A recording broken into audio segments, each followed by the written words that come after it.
So we got hip hop Strongman, Joey the Militant, Tobi Alder. Okay, so introduce yourself, Joe. Hey, what's going on, everybody? I'm Joseph Brooks. You can call me Joe, hip hop strongman. 8 years this weekend. Been competing in strongman. So, got with Tobi. Said I was coming out to New Jersey, check out the city. Decided to get some training in, grab some food, and here we decided to do a little interview, just so you guys can get insight in how we train and to our philosophies. Yeah. Just go from there. Two natural strength athletes, strength athletes who pretty much are elite, did this for a long time, over 10 years of experience each, and what it takes to get to a high level, and our goals down the road, and maybe pick our brains. So Joe, what are your best lifts? That's a loaded question. I mean, I got a lot of The lifts that you're proud of the most. I mean, most people would think maybe PRs, 1 rep maxes. And I do have a few of those I'm proud of. You know, I've got a max back squat straight bar, 455 pounds when I weigh 226. Okay, it could even be rep sets. It doesn't have to be 1 rep max. Yeah. Or even volume. Yeah, 365 push jerk when I weighed about 224. All this was in 2020 after COVID shut everything down, so I was a little motivated around that time. 900 yoke, best yoke for strongman. Best log in strongman is about 325 out the rack, 310 with a clean. Still weighed around 228 around the time I hit those. What else? I mean, max deadlift 645. Best back squat around 585. Best bench 405. You know, so I try to maintain proficiency in every lift. So the more the more I think about the question, I realize I don't really have a favorite lift. It's more just I like the consistency over the years that still allowed me to continue getting stronger. Okay. You know, despite injury, despite bouncing from numerous sports, from being a team sport athlete, well, an individual sport, then a team sport athlete, then an individual sport athlete again. Yeah, we'll get into that more a little later. So yeah, I mean, it's more just training in general. That's the best thing I can be proud of. And I see that you're even good at calisthenics too. Yep. So how many push-ups can you do, and what are your best weighted calisthenics lifts? Best push-ups straight all time. I was about 17 years old in high school, finishing up. I was a senior. I did 113 straight. Oh wow! When I weighed about 181. Wow. So obviously that was a long ass time ago. Best pull-ups. I could do 48 pull-ups straight around that time. Well, more like chin-ups, not that's insane. not a prone grip. You know, so it was more that's more still chin-ups. insane. The best pull-ups I've done since doing strongman, my best pull-up set was 31 reps in 2018, around there. 31 around there. I was about 247. I was a little thicker at the time, obviously. Yeah. But I've always used calisthenics as a way to set the foundation. Yeah. Just because calisthenics are really good at helping you develop that kinesthetic awareness, proprioception, knowing how to move your body in space along with additional weights. I definitely think it's a training style that's gained a lot more traction over the years. Yeah. Because people are starting to realize just how beneficial calisthenics are in general. Mm-hmm. Even the squat itself is a calisthenic for your legs. Yeah. So why not load things like pull-ups, push-ups, dips, handstand push-ups the same way that we load squats? Yeah. Obviously, so it's easier to progress in weight with a squat than it is say a pull-up. And what was your best weighted pull-ups? My best weighted pull-up for reps was about 135 pounds. That's 3 plates for 8 reps. Oh wow. I've done 180 for about 2 reps, and my best max was probably around 200 pounds when I was about 220. Yeah, I remember that when I first made bodybuilding.com. The world record was 407. Yeah. It was 407. You almost broke it. And Yeah. you were 19 years old then, almost 20. And the guy who said it at the time, he was 29. So yeah, not he was much. a Marine too. So. Yeah, so not much. And he was a weighted pull-up specialist. Yeah, that was. He wasn't really strong in traditional barbell lifts. Yeah. He was a Marine, so he was like. No, yeah, you got to run more for that. So they train a lot more upper body than lower body. Yeah, he was just known for the pull up. Even though nowadays the record got broken. Oh yeah, it got shattered. Because street lifting and like you said, more people are into calisthenics now. That there's more participation pool. And I mean that's every record. You know, as long as there's more exposure over time, you're gonna see more of those. Same thing happened with powerlifting, strongman, everything. You know. Yeah, that's just the nature of the beast, sign of the times. All right, and what were your lifts when you were first starting training? And how old were you when you first started? And how many years have you been training? So I've been training for about a little over 15 years now. Okay. So I mean, I'm pretty much at the halfway point. I am 30 for anybody who's curious. Yeah. So basically half of my life I've been training. I didn't really start lifting like consistently until I was about 16 going on 17. So yeah, what were your like first lifts what were your first lifts? Nothing impressive. It doesn't matter. I mean, it was just maybe like 205 bench. Wow. I learned how to squat with football players, and they would throw on a lot of weight and half squat. And even back then, I kind of knew that wasn't the way to squat. So I waited until I learned how to squat properly with the barbell before I started like really training that seriously. Yeah. And the first day I ever trained deadlifts, I deadlifted 315. Oh wow. So back then, strongman wasn't a thing for me, so I can't really tell you my progress then. That'll come at a later time. Yeah. Prior to that, I did a lot of training with calisthenics. Okay. So I already came in with the strength with the base, which is why you benched 205 the first time you benched. Well, it wasn't the first ever time. It was the first ever time I tried to bench. I couldn't bench 95 pounds. Yeah. But after I'd had like years of consistent calisthenics training on my own, what age is calisthenics? It was like 15 to 17. I'm mostly focused on calisthenics. And that was just waking up every morning, doing push-ups, squats, pull-ups, sit-ups, doing them at the bus stop, getting bathroom classes, cutting class. Did it before it was cool. Yeah, it was just more like I already knew. Before everyone started doing it on Instagram and shit. Yeah, before I could actually afford a gym membership on my own, because my mom didn't want to pay for it, which I understand. You had to work with what you had. Yeah. I didn't have somebody to teach me all this fancy stuff that I know now. I had to learn that at a later date. That was before YouTube, before people started making videos on how to train correctly and stuff. Yeah, I think YouTube came out. Back then it was just like magazines and actual strength books, and the magazines were giving bad information and stuff. So. Yeah, I think YouTube wasn't really a thing until like 2005 or 2006. Yeah. I don't know how old it is exactly, but I mean, it's definitely grown up since. And I think that's one advantage that a lot of kids have today. It's like now that a lot of guys from my era and even before then, we made a lot of those mistakes. We did a lot of that initial like groundbreaking hard work. Yeah. And then from there, a lot of these youngsters get to enjoy what they enjoy today. Now I remember when if you were a male and you deadlifted 405, people looked at you as like a god. Yeah, that was me in high school. And if you were like a female deadlifting 225, I mean, nobody could say squat to you. You know what I mean? Yeah. But now it's like you have women deadlifting 405 and guys deadlifting like 700 for reps. And it's crazy how all this transpired in really a short amount of time. So. All right. So, what sports do you compete in? When I was in high school, I actually didn't participate in any sports. I was actually in marching band all 4 years of high school. Oh, wow. And that's actually where I started to develop that initial love for calisthenics. So you don't always have to like start playing football or basketball or baseball or anything. That I actually didn't know. Yeah, I mean, I wasn't really a fan of high school. I don't talk about it too much. Yeah, I mean, but almost nobody is. Neither was I, but I don't have to say it, But yeah, we had so in the South, like marching band is like serious. Just like college football, that entertainment aspect that goes on at halftime shows. The South is really big on that. When I was in the North, New Jersey, you were doing marching band, you were a loser. So, but I guess it was the same thing in the South too. But the thing that made us different was that, like every morning at 8 o'clock, we would do like an hour of PT.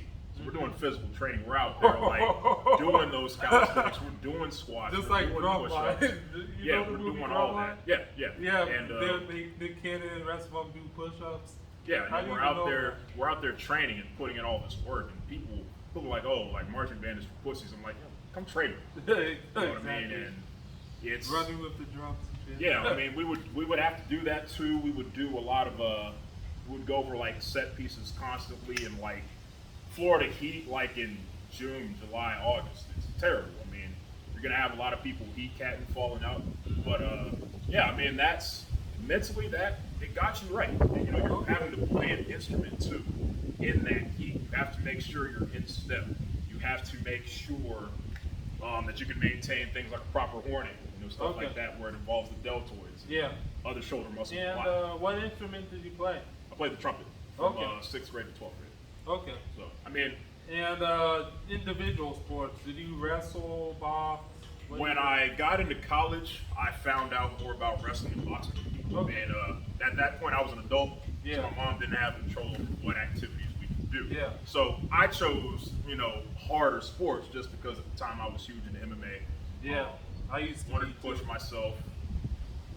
Like anytime there was like a UFC card, like a Pride card, or Yeah. a WEC card, I That tried was to me in take high that, school. you know. Never be college. Nowadays it got too popular for me. Yeah, but it was a good way to push myself in a different way. Like I already had like the foundation from doing a lot of the military inspired training that we did in the marching band.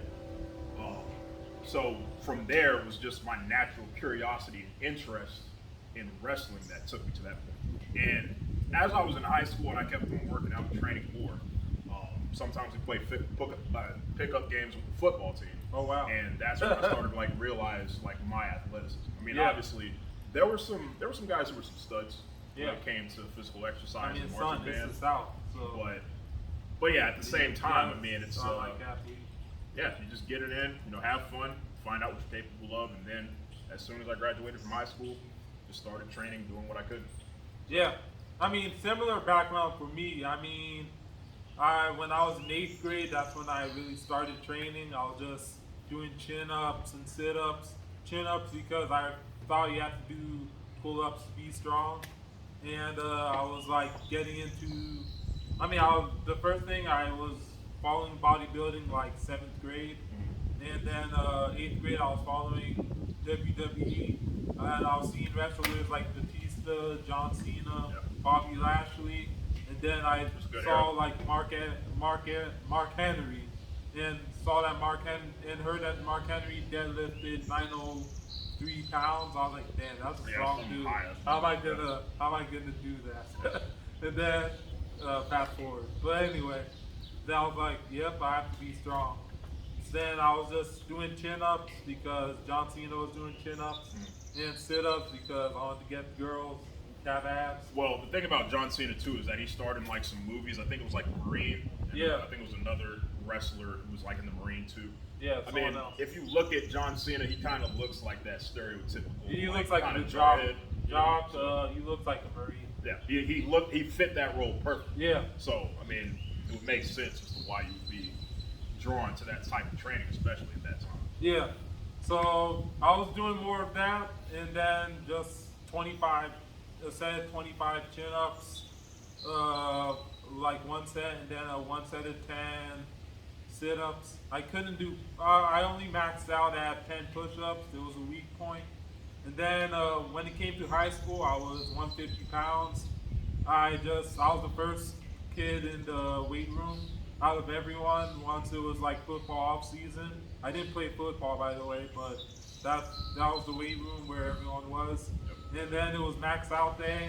I did 135 pounds on squat, except I put the bar on my neck. I didn't. I just terrible form. I did not know anything about any technique or anything. I did a set of 10 all the way down, like ass to ankles. And then bench press, 95 pounds. And then 100 pounds, I just pinned me after. Yeah. And then deadlift, I was able to do 300, my first ever deadlift. My base was the chin-ups. And I weighed 150 pounds.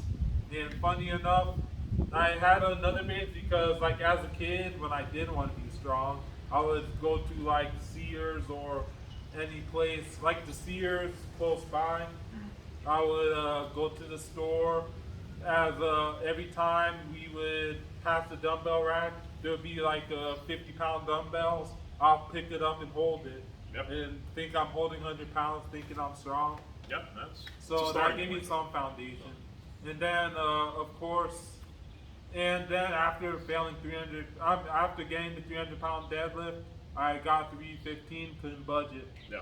And then I barely went to the weight room after that because I only went when my older brother had band. He had jazz band. So when he stayed after school for band, he was my ride. Otherwise, I was just mostly studying and eating and doing research. Like back then, we didn't have YouTube. YouTube was early, and we had magazines. So my research, beside the magazines, I was going through forums like bodybuilding.com. We'll discuss later. Yeah, we will. And bodybuilding.com. I was also on other forums like T Nation, Dragon yeah. Door, Yeah. Dragon Door. They shut yeah. down like a while ago, didn't they? Yeah. T Nation. Well, not T Nation, but the other one, the Dragon Dragon thing. Door? Yeah, I think I remember hearing about it. Yeah, Dragon Door was actually one of the nicer ones, but a lot of them were beginners and yoga people. Yeah. But there wasn't angry meatheads they were nicer in Dragon Door. And then there was like a lot of other websites where I would get information from. It was like mostly internet articles and just pick and choose. And 10th grade was more of the same. I was just more puberty, more eating. Yeah. I wasn't strong. And then it came to a point where I wanted to be strong. I wanted to lift with the football kids Yeah. in the summer after 10th grade ended. And then the football coach was like, you know what? You don't play football. I'm not going to take care of kids who don't play football. You're not going to lift with us. Yeah. Yeah. It was a blessing in disguise because I learned training for myself instead of it made me learn for myself. So instead, I spent that whole summer learning, doing more research. And then 11th grade, I was like, you know what? Instead of being thrown out of the weight room for not playing football, I'm gonna do more of the calisthenics like I did in 8th grade. So it was like chin-ups, pull-ups, push-ups, sit-ups, wrestler bridge, one-legged pistol squats, jump rope, cardio. So just doing a lot of it. And sometimes like even towel pull-ups, weighted push-ups. Sometimes like going in between chairs, doing like full stretch push-ups, and then just going on knuckles and chin. So yeah, year of calisthenics. And then senior year I added, since I got my license, and I didn't have to depend on the ride. I already got to college. That's when I added the powerlifting training. Yeah, on top of the calisthenics. Well, I mean, the funny thing is, you said the high school football coach didn't want to like invest in anybody who wasn't playing football. I mean, and this is true for both of us. If you go back in time now, how many of those guys are even still working out? Almost like none. whenever I go back home, I mean, sometimes I'll like go to the store or go to the beach or something. And I'll see somebody who remembered me from high school. I don't remember them because I am F them all. But Yeah. I just see like so many of them have just gotten fat. Got kids and stressed out, and I'm like, couldn't be me. I mean, even like shortly after high school, like 1 year after high school, or like a little later after high school, when I first got strong and jacked, and then when I really got strong and jacked, people who used to think they were the shit in high school, or people who legitimately were strong in high school, and believe it or not, if they really gave a damn about training like we did, they would be monsters, but they just stopped caring because they didn't have to play football. Yeah, I mean, it was a lot of them. Some of them may have gotten just pushed into it by their parents. I don't know that against them too, but a lot of them, I mean, it was like that traditional peak in high school. Yeah, peak in high school, like they had somebody holding their hand and saying, "Oh, you have to be at the weight room at say 7 o'clock in the morning. Weights, you got to practice at like 10. Yeah. You eat a huge lunch, practice some more at like 12, 1 or 2, and then you go home and sleep. Your parents are taking care of all that for you. When you're actually on your own, it's harder to do that. A lot of those guys realize just how much they have to invest. Yeah. So then after that, they wind up dropping off. Yeah, some of them didn't want to really do it in the first place, Yeah. or they were like forced to, or probably like living some of the parents' dreams. Yeah, I mean, some of them had good intentions. A lot of them wanted to go to the league, play football, get their mom a house. But you realize how difficult that is. Yeah, what it takes, like, after high school to play at the top college level, like what it takes to like go from the NFL from the college level. Like sometimes you can even be that good and still not make it. Yep. But even what it takes to be that good, a lot of people aren't like willing to put in that work, that dedication, that time to be that good. Yep. And realize that it's a step up from high school. Yeah. So they're like, you know what? Nah, I don't have a shot. Like I know kids who thought they were gonna make the NFL, and then after college, that was pretty much it. Yeah, they were barely a standout in high school. So. Yeah. All right. And I only knew 2 kids that made the NFL. Like one we kind of knew was gonna make the NFL. Yeah. He was that good. Yeah. But that's like once in every blue moon. Yeah, from my high school, I think maybe one guy made the NFL, but from my graduating class year, I know. So I went to high school in Pensacola, Florida. Oh wow! Trent Richardson graduated Trent the same Richardson, year I did. yeah. He played in the NFL, but I mean, I'm not gonna like diss his career. I'm not gonna diss him. You know, I've met the dude. He's a cool, humble dude. Yeah. But his career wasn't the best. Yeah. In the league, so. You kind of don't hear from him anymore. You kind of heard from him coming up, and then I think he's got like a little league football thing he's starting. Mm-hmm. So, no, I actually think he might be doing like a little league. He might be trying to start like a league in Mexico. I might have misread that the last time I saw what he was up to, but yeah. So. Yeah. Me, I had Theo Riddick who played for the Detroit Lions. Oh, I know. And yeah, we all knew Theo was a beast, man. We all knew he was going to make the NFL. And the thing is, his upper body was. A lot of people can make it, but can they stay in?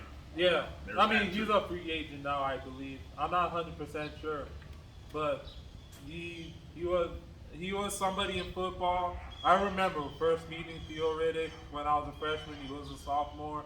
He said I was a very talented football player. And then in my head I was like, oh, look at this kid. He thinks he's.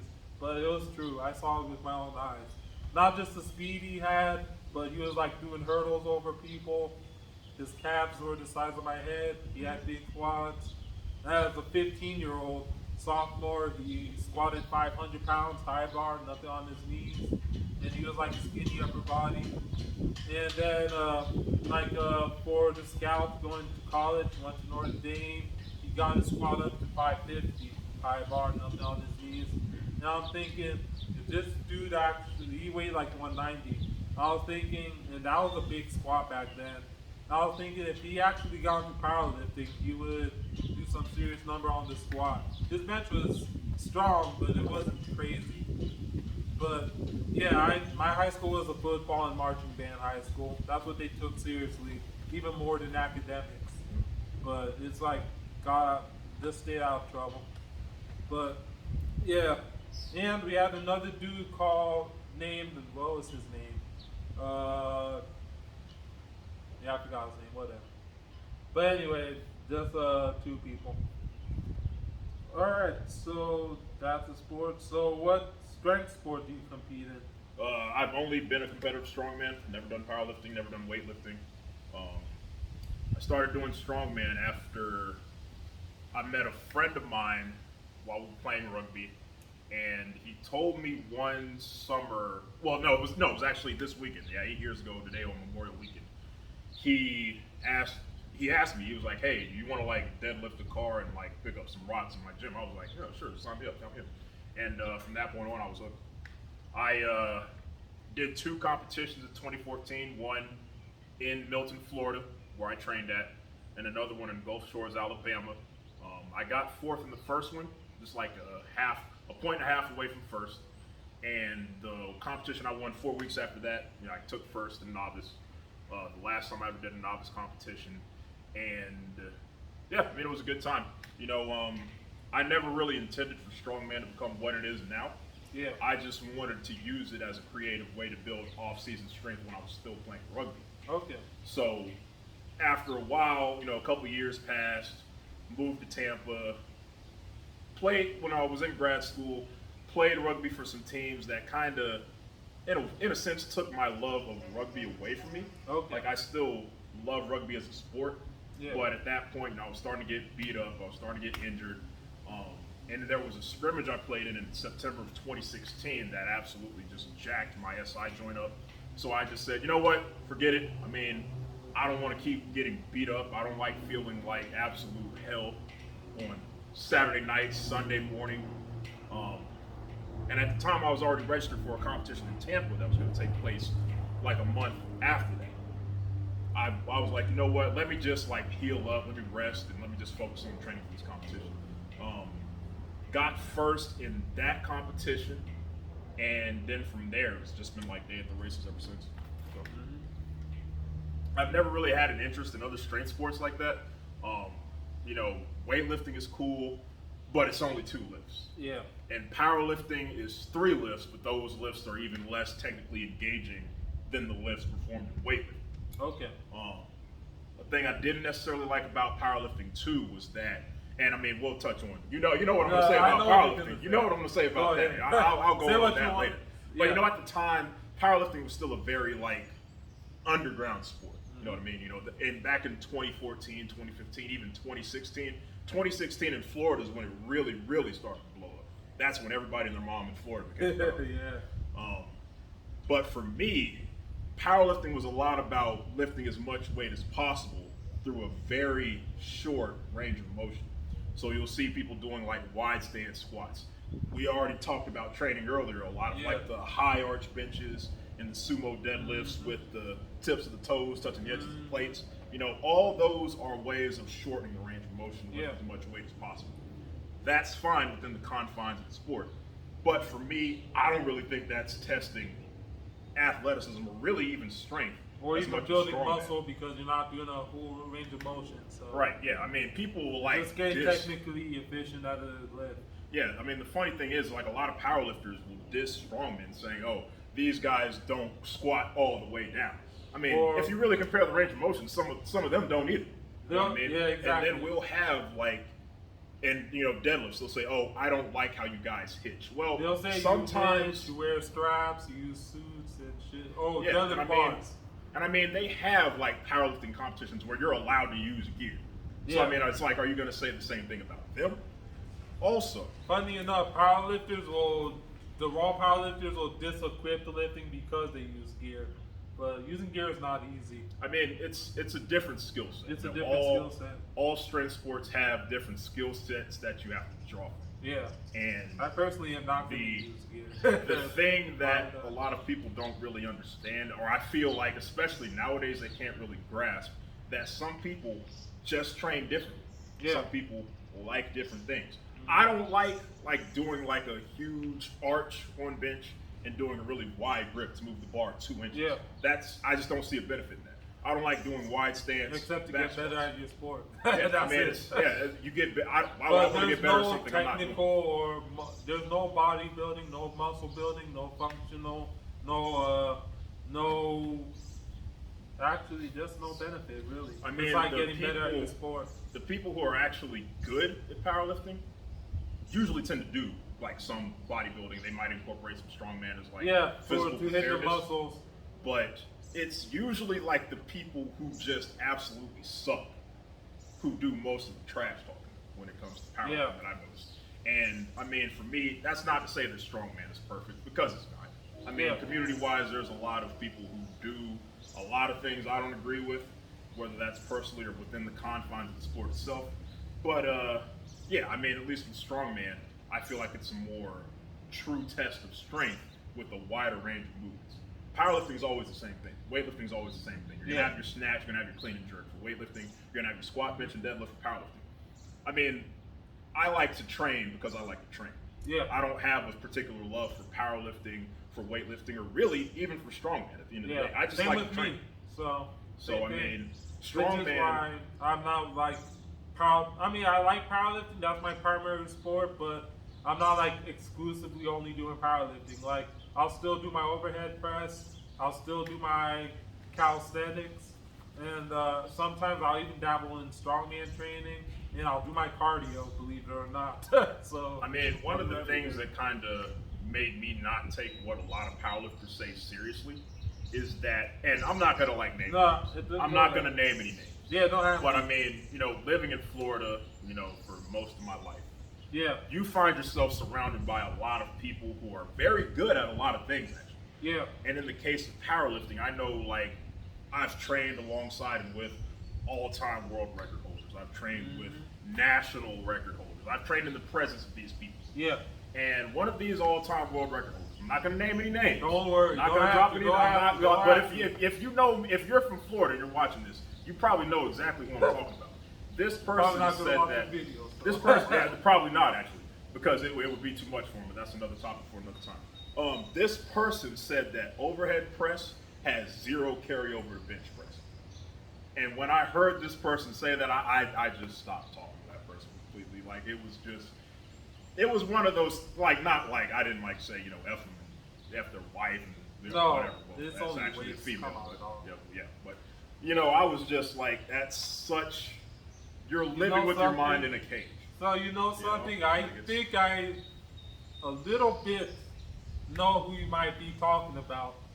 Now that you said that, but I don't know if he's from Florida though. No, so. it's actually a female. It's a woman. Oh, never mind. So I mean, I kind of gives it away right there. But yeah, It's all good. But I mean, if the woman who said that, is not the only one who said that. Oh, I know. I know a lot of big benchers who say overhead press has no carryover to bench. and that I mean, like, kind of getting into the community aspects of powerlifting that I don't like, when people suggest that overhead pressing doesn't have carryover to bench, I ask them, what does? And they'll say like maybe like board pressing or block pressing. That's just overload training. Yeah. That's not really. It's hitting the weak point of the movement. Yeah. But it's not really addressing the weak point. It's not addressing the weak link in the chain overall. Yeah. So if somebody has issues, say, I think at the bottom with their lockout, overhead pressing is going to help fix it. Yeah. You're strengthening your shoulder muscles. Yeah. Those are assistive and supportive muscles when you're So benching. saying overhead press does not carry over. It's and stupid. It's saying an asinine stupid comment. because if you're saying board press and anything that helps with the lockout, what about overhead press that helps with the bottom of the bench press? Because when you And just stabilizing your bar path in general. When you drive off the chest, you're using mostly shoulders and overhead pressing muscles. Plus, overhead press helps with shoulder health, which will help prevent shoulder problems and pec tears when you bench heavy. So Yeah, and I mean, it helps. And at the same time, like powerlifting, maybe it didn't help you because your weak link is not your shoulders, but somebody weak link could be their shoulders. They don't have shoulder health, or they not just shoulder health, but not strong off their chest. Overhead press would benefit them. And powerlifting is basically just work on your weaknesses and just get a bigger number. Yeah, I mean, a lot of them, it's just really difficult to talk training with those. Some are very Think- dogmatic. Yeah, Think those it- who think they know everything. They think they know everything, or what works for them alone works for everyone else. Yeah, and I have this adage that I like to use sometimes. I know a lot of great overhead pressers with a relatively good bench press. Yeah. And I know a lot of phenomenal bench pressers who can't overhead press their way out of a wet paper bag. So would you rather have two good things going for you, or one great thing and just you absolutely suck at anything else that takes you out of your comfort zone? That's why for me, ultimately, Strongman made the most sense to train, to not only train but also compete in. Basically, be a lifting specialist, one lift wonder, or be as complete as you can. Yeah. I mean, there's a few guys who can bench 700 pounds, 750 pounds, stuff like that. And that's great for them. Yeah. But I mean, can they squat anything remotely close to that, really? Think about it. It's not a diss. I'm just It's true. It's true. I'm just stating the facts. It's true. So That's why they call bench specialists. But yeah. Okay, so as far as competing goes, What made you want to compete? And what are your competition goals? So again, when I first started doing strongman, it wasn't supposed to grow like to the level that it did. I literally just said I was going to do these competitions in 2014. All right, have your fun, lottie dottie, everybody, and then just ride off into the sunset and just go like play pro rugby in South Africa or something. But I wound up getting hurt in 2015 playing rugby in Tampa. Again, I mean, I just had like some flare-ups with some ankle injuries that I had in college. And I was like, all right, at that point I was still thinking about playing rugby, but well, strongman, it's cool. You know, all right, I'll do it. It's a cool way to spend a Saturday if I don't have a game coming up. And 2015, I was competing. In 2015, I actually went to nationals for the first time, United States Strongman Nationals. And I mean, it was cool. You know, I learned a little bit about myself, you know, how I stacked up at the time between some of the best, well, I wouldn't say necessarily the best ever, but some of the best middleweights at that time. Yeah. Who decided to show up to that competition because the best don't always show up to every event. Yeah. I fared relatively well, and at the time I wasn't really training at a strongman gym. I mean, I was just getting by with raw athletic talent. Yeah. And back in like the earlier days when strongman was really starting to grow a little bit and take off some, you could get by with training for like 2 weeks for a competition, and you could go do well and get like top 10. That's what I did. In 2015, I was like top 8, 220 pound strongman at the time. I mean, not that there's an official ranking system like there is with powerlifting, but did that, thought it was cool, came back, focused a little bit more on strength, but I still maintained stamina because I was still intending to play rugby. So lifting wasn't really my focus until the time that I retired from rugby in September of 2016. So if I had dedicated more and put more effort into strongman at a younger age, I think I could be a lot further along than I am now, probably with a lot less injuries sustained from rugby. But the thing that drove me on to keep competing was just the fact that I legitimately enjoyed it for a while. Mm-hmm. But you know, as the saying goes, when you reach new levels, there's new devils. And for a while, from like 27 to tail end of 2017 to like about 2019, I was actually starting to get kind of tired of strongman a little bit. I was like, you know, people keep saying that, and this is why I say it's important to like drown out a lot of like background noise and side chatting. Yeah. There were a lot of people saying, "Oh, Joe, you're not going to be good unless you take steroids, unless you do this, or unless you do that." And I felt like, but I keep beating guys like you who keep telling me that I need steroids to get to the next level. So it was like, you're using something, I'm not using something, I'm beating you. I don't think I really need to use it. He's a fake natty. Whatever. But I mean, people would say that. I mean, people would start to accuse me of using stuff. But if you really follow my training from like the time, I think like my oldest video on YouTube is like from like 2010, maybe 2000. Yeah, probably same time I had one. So if you follow the progression of those lifts all the way to today, you're not going to see like any like dramatic change in how I looked, in the numbers. You're going to see like a very common progression. You're going to see a very common trend line going up. And some years it goes up higher than others because I was younger. You know, I had a little bit more energy. You know, I used to be able to go out until like 4 in the morning, sleep for like 5 hours, go to the gym and hit a PR. Yeah. You know, I used to be able to do stuff like that. But now that I'm older, it takes a lot more time to recover. So I'll be paying the price for that for a while. So, you know, it's like as I've grown older, I've been able to adjust that with the times. Yeah. So, I mean, but yeah, for a while, I mean, from 2017 to 2019, I was actually in a pretty bad relationship, which affected my recovery ability. Yeah. And what people don't understand is like when you're not like in a positive, healthy environment, you're constantly stressed out. Mm-hmm. You're burning up more calories, you're expending more energy, and you don't even realize that. Yeah. So for a while, from like 2018 to about 2019, my progress was actually trash, you know, comparatively. I mean, yeah, there were still some moments I was setting PRs. I was still competing. I was still doing pretty well. I was getting like my occasional, you know, second places. Actually from December 2017 to about August of 2019, well, really November of 2019, I had not touched the first place spot on the podium. And I know that it wasn't because I was capable. It's just because I was like stressed out and weighed down by everything. Yeah. And I mean, not only was it the relationship, it was a lot of like the negative chatter that kind of affected my ability to train and recover.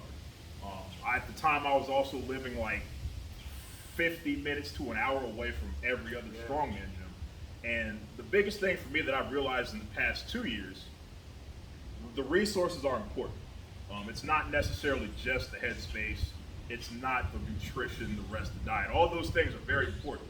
But the thing that was keeping me from getting back to that top spot was just the availability of the resources. Now, since I came out here to Maryland, well, not this is New Jersey. When I moved to Maryland for a little bit, I drove up here for the weekend. The resources were in much more plentiful supply. The training environment was a lot better. Yeah. And really, it was like after COVID that I really started to take off. I mean, we had in Florida, we had our gym shut down for like 2 months. Yeah. So I had like invested in some weights, kept on training, kept on working hard. Yeah. And then after that, when I did my comeback competition in August of 2020, it was a little higher level competition in Alabama. I did pretty good. I made one mistake that took me off the podium. I think if I had not made that mistake, I would have won. But you know, shoulda, coulda, woulda. We live and we learn. Yeah. But from here on, you know, it's just to honor the memory of a mutual friend of ours. Yeah. And that's been the main thing pushing me forward for the last 2 years. Okay. And when it comes to your strongman successes, speak about competition, as in your competition, being in a competitive environment, or training with the elite lifters, or like our mutual friend Akeem, just competition in general. Do you think that being the competition, or like being around strong people stronger than you, or like the strength standards, or like goals, like anything like that, do you think that gave you like stuff to shoot for and helped you with your successes, because you have like, you know what, this is what these people are doing, this is what my competition's doing, these are the expectations for the competition, this is what the people in my gym is hitting. Like your environment, do you think that your environment, even in sports, just the environment you were in made you highly competitive, and just made it easier for you to get stronger? Not that's easy, but made it like, you know what, I've seen these people do it, I could do it better. Like, do you think if you were like in a lesser environment where everyone is lazy, or there's like people not doing good things, like what do you think about competition in the environment when it comes to achieving a high level of high level of anything, like high level of success?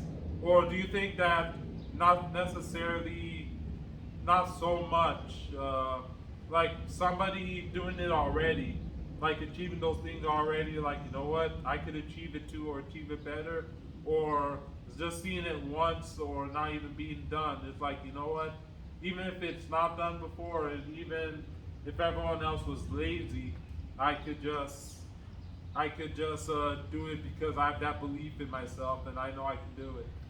The thing about environment is that you can be around some of the strongest people who've ever walked the planet. I mean, in Florida, I had that. Yeah. And you could not progress whatsoever being in an environment like that. For me, it's not about being around the strongest person, because I've been around some of the strongest people that most will ever be. Yeah. For me, I might be the strongest person that a lot of people around me ever be. Yeah. That's just how it goes sometimes. But for me, I mean, being around world record dope runners, world record overhead pressers, none of that stuff really got to me.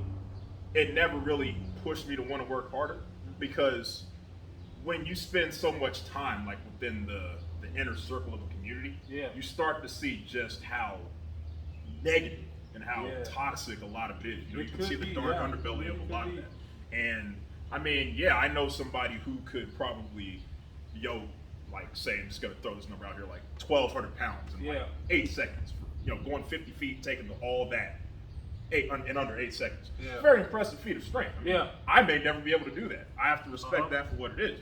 But if I know that the person who did that, for example, not naming any names, just literally creating a made-up scenario. Yeah, scenario. If this person was like abusing their kids, cheating on their wife, and I know these things, but everyone around them is just kissing this person's butt, telling them how great they are and this and that, just because they're incredibly strong. Why would I want to be around somebody like that? I know what you've done. I don't feel comfortable around you. It could also be like on the reverse. There's somebody who's like absolutely weak. There's somebody who can't who may have been training for like 10 years and they can't bench like 80 pounds.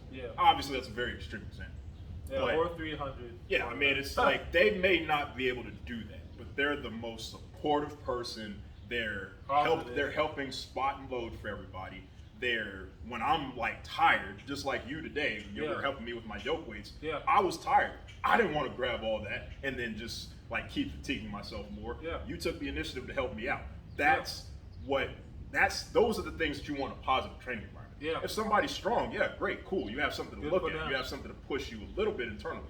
But if I know that the person who's absolutely strong as hell is a woman abusing piece of shit, I don't really want to be around her. That's also like I don't feel comfortable with that. I don't feel comfortable with how all these other people around you are kissing your butt.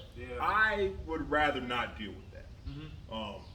And I cannot tell you how many times that I've seen that just in strength sports in general, whether it's powerlifting, strongman, CrossFit, weightlifting.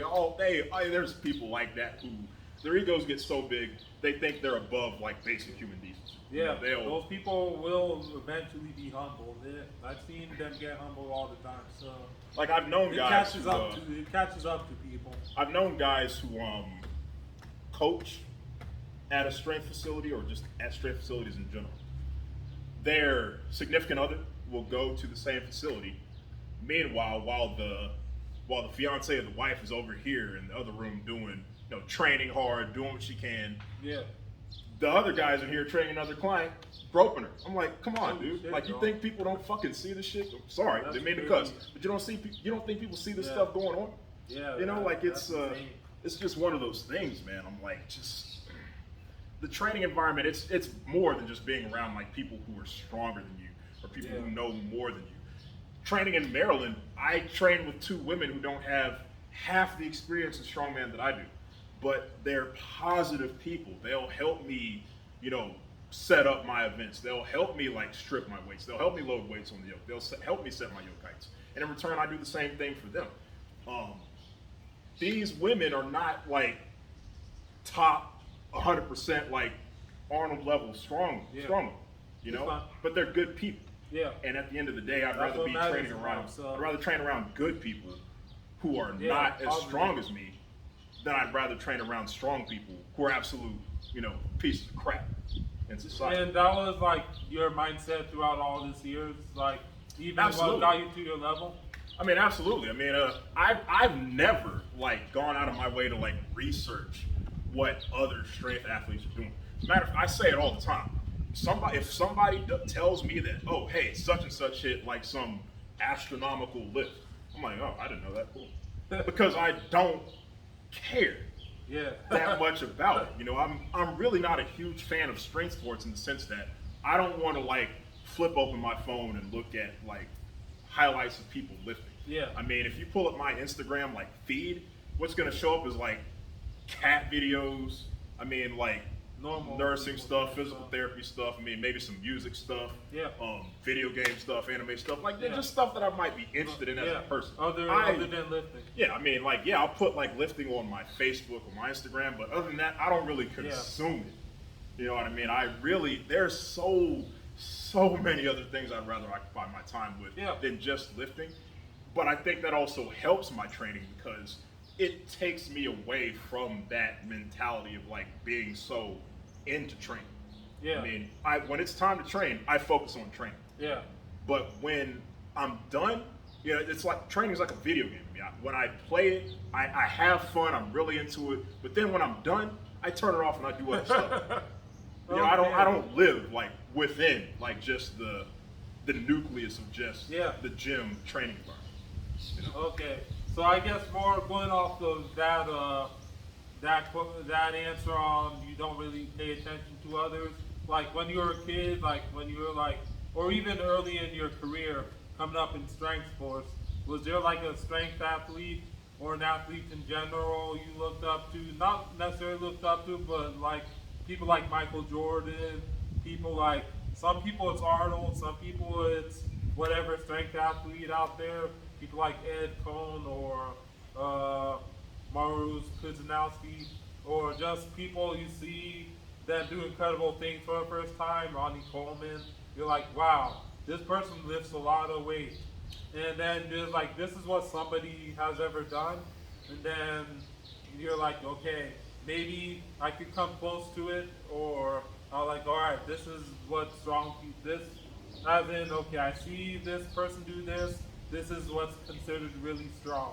I acknowledge strength for what it is, but at the same time, by the point that I'd seen a lot of that, I already knew that a lot of that was like, drugs. Drugs and the amount of time that they spent training. It's cool. It's cool to look at, but I mean, for the longest time, like I said, I didn't really start taking strength sports 100% seriously until like the end of 2016. Yeah. And I'd already been competing in Strongman for about 2 years at that point. So, I mean, I would see it, I would be happy for the person. Yeah. But, just like I said, after that, I kind of just forget about it. Like, even like in high school, like when you were doing your push-ups, I've never been like so consumed with what somebody else is doing. I've always had the mentality that I just need to worry about myself and take care of myself. Yeah, because if I worry about somebody else, how is that helping me? There's a lot of people who they would say, why are you always doing push-ups? Why are you always working out? You ain't gonna be nothing. Well, look at me now. Exactly. It's like as long as you just push off the outside noise and just get to work. It's people always talk. So that's just the nature. Or I guess more on what I was trying to also ask is any numbers, any like original goals you had like when you were early years, like maybe 315 bench. Just train and see what happens. Just train and see what happens. That's been my mentality. Train and see what happens. Okay. I mean, it'd be cool to I thought it would be cool when I was younger to hit like 315 on bench, 405 on squat, like 500 on deadlift. But beyond that, it's just train and see what happens. And I could attest to this after all these years seeing it, and even the early years, it happened. As long as you keep working, it's going to happen. So it happened. A lot of people get themselves married to the idea of hitting a certain number. What if you never hit that number? Does that mean everything that you did in pursuit of that number was pointless? Yeah. Look at how much you grew as a person. You got to find the benefits and the positives outside of just hitting a certain number.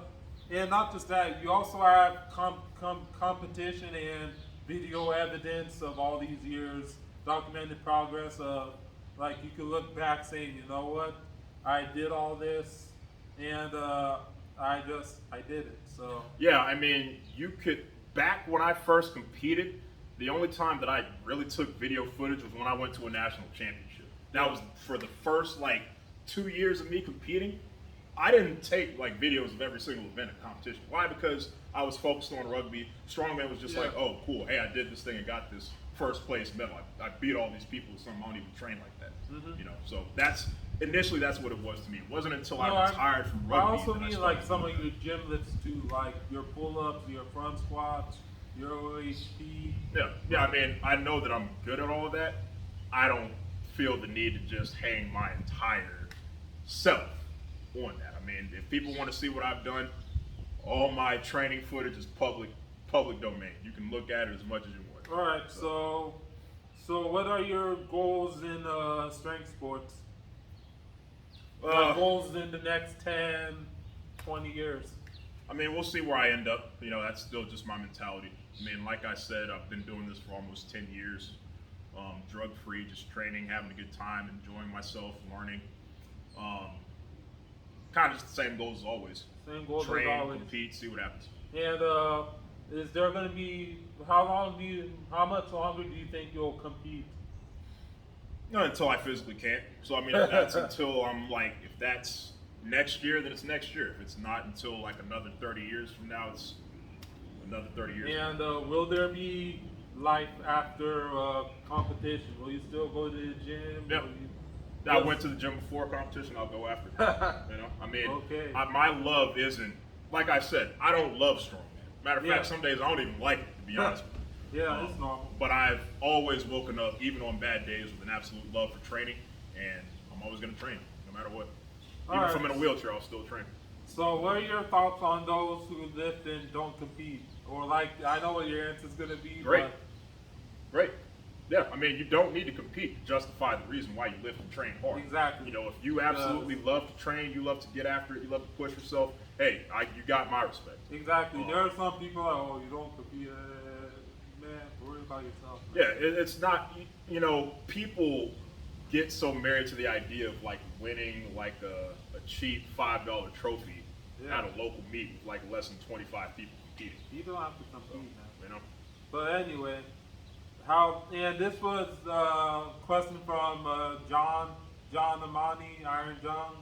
You know, John follows us, Black John. Shout out to you, John. Good question. How long did it take you to hit your first 225-pound OHP, barbell OHP? I remember first hitting that like in April of 2010. Oh, wow. So probably like Yeah, I remember. When I first met you, you were already doing more. probably about of strength training, probably about a year. You know. Yeah. So, but again, you got to factor in that I was already doing a lot of like training prior to that, like with calisthenics and everything. So Like, my upper body strength was already What were your favorite movements for getting that 225 plus OHP? just, you know, bench, pull-ups, push-ups, dips. You know. Dips. I think I remember you did like a 250-pound dip. Yeah, no, the video's still up. Yeah, I'd have to find it. If you wanted to, it could be like 300 plus by now. But if Yeah, you I really stopped wanted to. training it for like many years, so I can barely, honestly, I can barely rip out 3 plates for 10 reps now. So Yeah, now dips destroy my shoulders and pecs. Yeah. But what's it called? Did you do handstand push-ups? when I was in high school, yes. When I was about 17 years old, I remember there was one summer I didn't have band practice that day. I was actually watching some MMA matches in the front of my grandparents' house. I was just working out, you know, between. I used to do that, you know, playing video games, That watching was TV. me in I high would school just train. too. Just do calisthenics between studying. Yeah, I would just do and little TV. stuff to just drive myself forward. And I remember my best number of handstand push-ups around that time. It was like 30 reps. Holy shit. So I mean, but I was a lot lighter back then. That's the thing with a lot of calisthenics movements. They're a lot easier when A you're light. lot lighter, Yeah, yeah. so, yeah, being less- a muscle bound. yeah, less resistance Muscle to bound the ground. 180-pound teenager, a lot lighter. So yeah, I mean, Shit. yeah, it's about 30 reps. All right. So, what's your thought of the OHP being a test of strength over the bench press? You can't cheat the range of motion.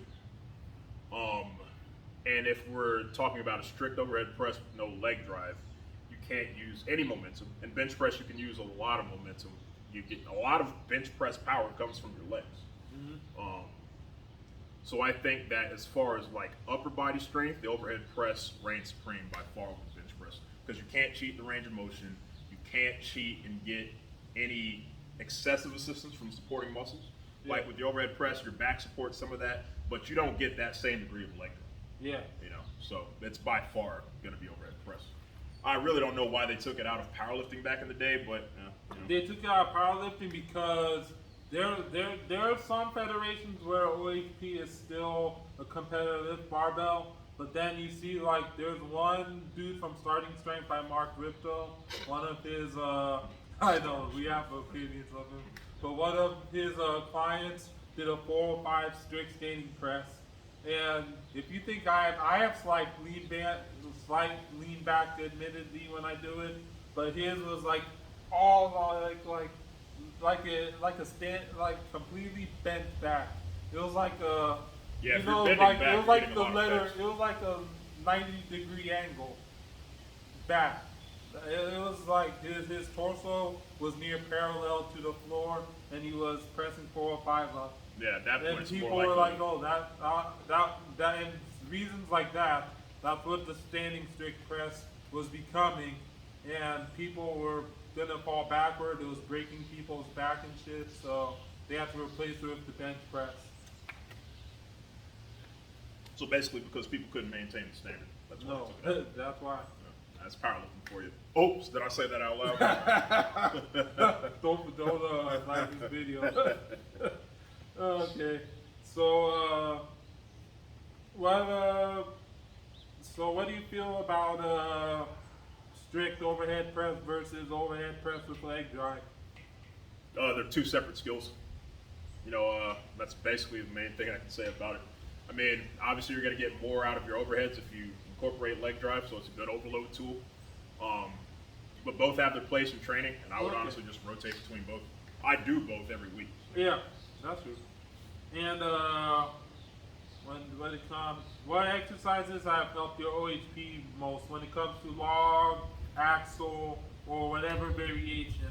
Or it depends on what you're competing. Just training overhead press more helped it. Honestly, that's been the main thing. Like, I'll do bench press as an assistance movement. I don't really try to bench heavy like that anymore. Yeah. I mean, I'll do sets with like 300 pounds. Yeah. But I don't try to push anything really past like 335 these days. For the heavier fives or triples or anything like that. It's a good way to give my triceps some extra work. It's a good way to maintain some chest strength, just because having any muscle stronger is going to make your entire body stronger. So, mainly just the bench press, push-ups, a lot of upper back work. Dips are also good. Lateral raises help. So, but other than that, I mean, it's kind of the same things I've been doing. To tell you the truth, I mean, you just to get a better overhead press, just like with anything else, you just got to do that lift more. So. And what do you think about OHP? As in, do you think it should be used more in sports like MMA, wrestling, football, and rugby over the bench press? It depends on the situation, and it depends on the athlete.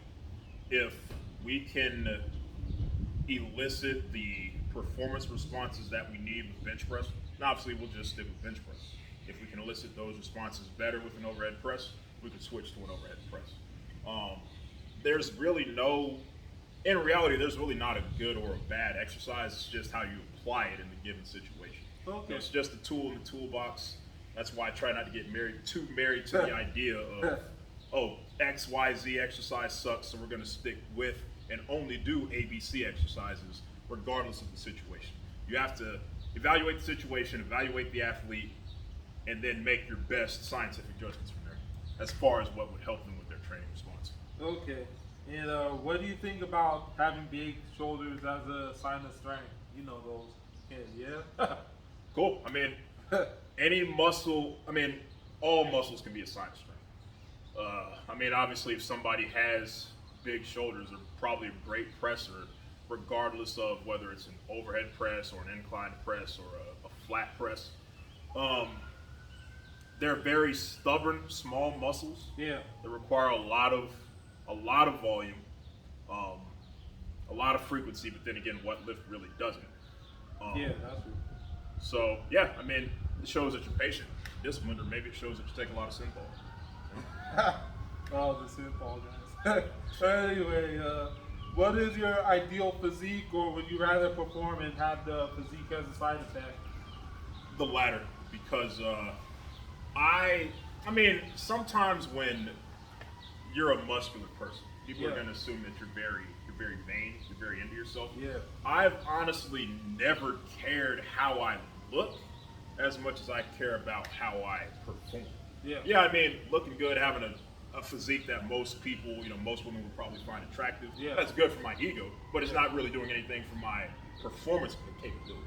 When I played rugby, it was about performance. When I wrestled, it was about performance. Doing strongman, all about performance. Okay.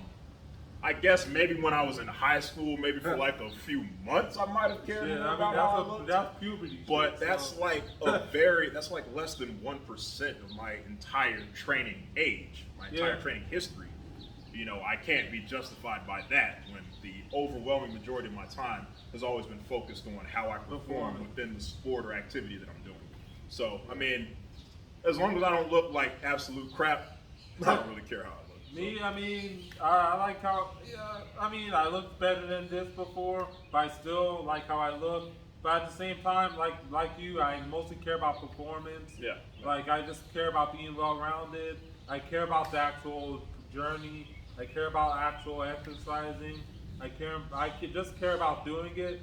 Yeah. And however I look is a side effect.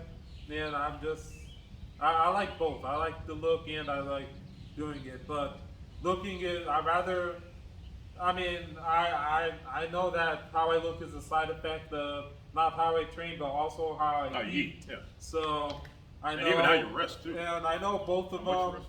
Both of them, I'm good in both of them. I just have to just keep enjoying the process. Just have fun with it, you know. Yep. And Absolutely. it's what I like. So Yep. I never had body dysmorphia and shit like that. Yeah. Before yeah. it was strength dysmorphia because I was like, you know what? Even if I was strong, I wanted to be number one for the longest time. Yeah, So and it's like you're like those guys in the gym who's like, anytime somebody's like lifting maybe just like 10 pounds more than you, and it looks easier than what you did, you're side eyeing that person and all that. That's a very dangerous trap to fall into. yeah, me, I always liked it when people were stronger than me, but I was like, shit, I have to be stronger than them. I have to be stronger than them. Normally, I was always the strongest guy in school or the strongest person in most gyms I go to. Not anymore, but I used to be. Yep. But then I see people on the internet, like these are world record holders, and I was like, Good you know for them. what? I mean, good for them. I was gonna say, but I was like, you know what? I know I'm gonna get there. I'm not in any rush. I'm like in my 20s now, lifting these numbers. I'm gonna do it naturally, like in Madman for until my mid 30s, 40s, and then whatever happens after that happens. Yep, absolutely. See if I could break the records and then croak.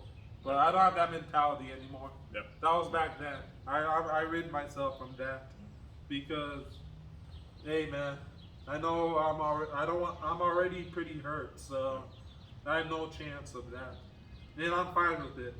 But anyway, more of the muscles. What muscle? No, you already answered that. All right. So, what do you think of bodybuilding and the physique world in general? What's your opinion on it? I got a lot of opinions on that.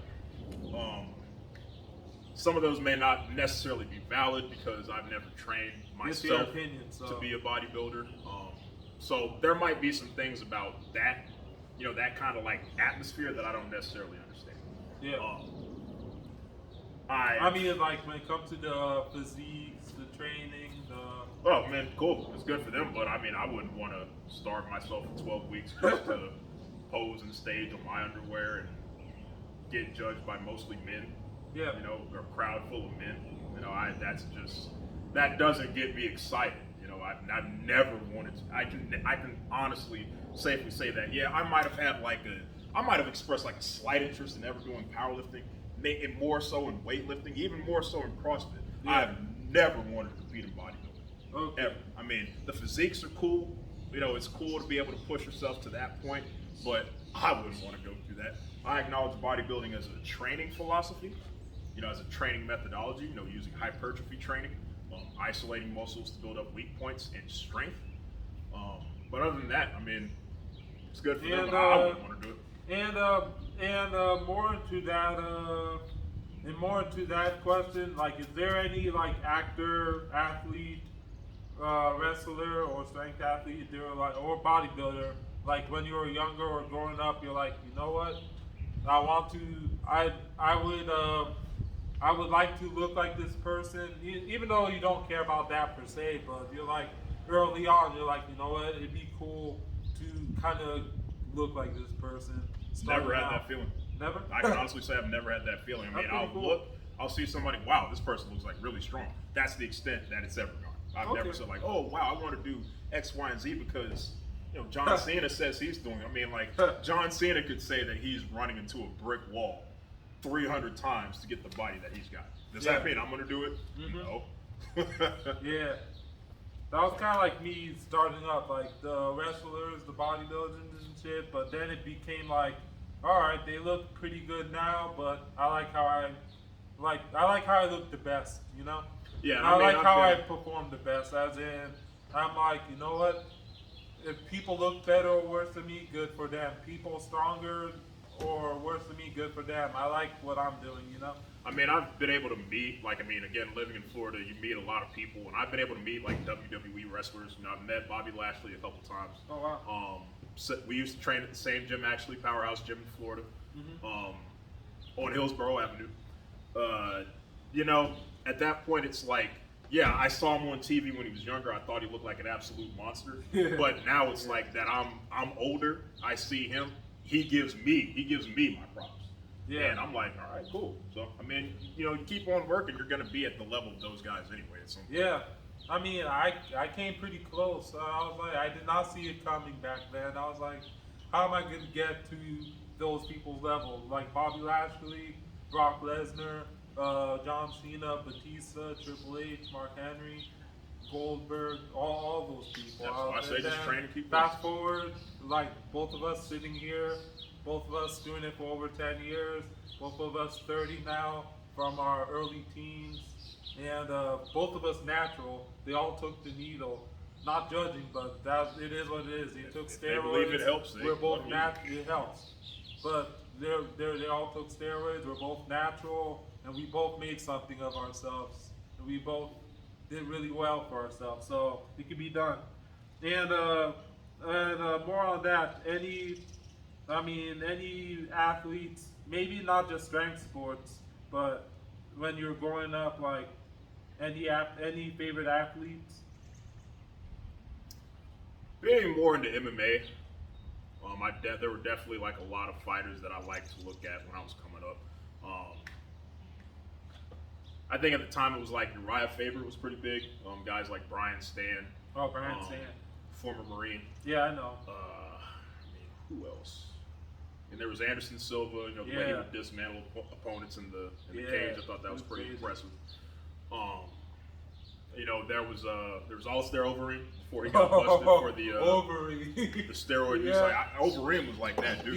He was insane, man. Before they did all the like testing in MMA, I mean, when he fought in Strike Force and K1 and Dream and all that, that was some pretty tight shit. I did like that. But honestly, when it came to him versus Brock Lesnar, he fought Brock after Brock had that gastroenteritis or something. Yeah. I don't know if he would have actually beaten Brock. Yeah. Because Brock was not at his best when you never saw Brock at his best after. I mean, when Brock was coming up, when he beat Frank Mir and all those people, he shortly got sick, and that's when he was fighting Overeem. Yeah, but even back then, Frank Mir was nowhere near Overeem's level.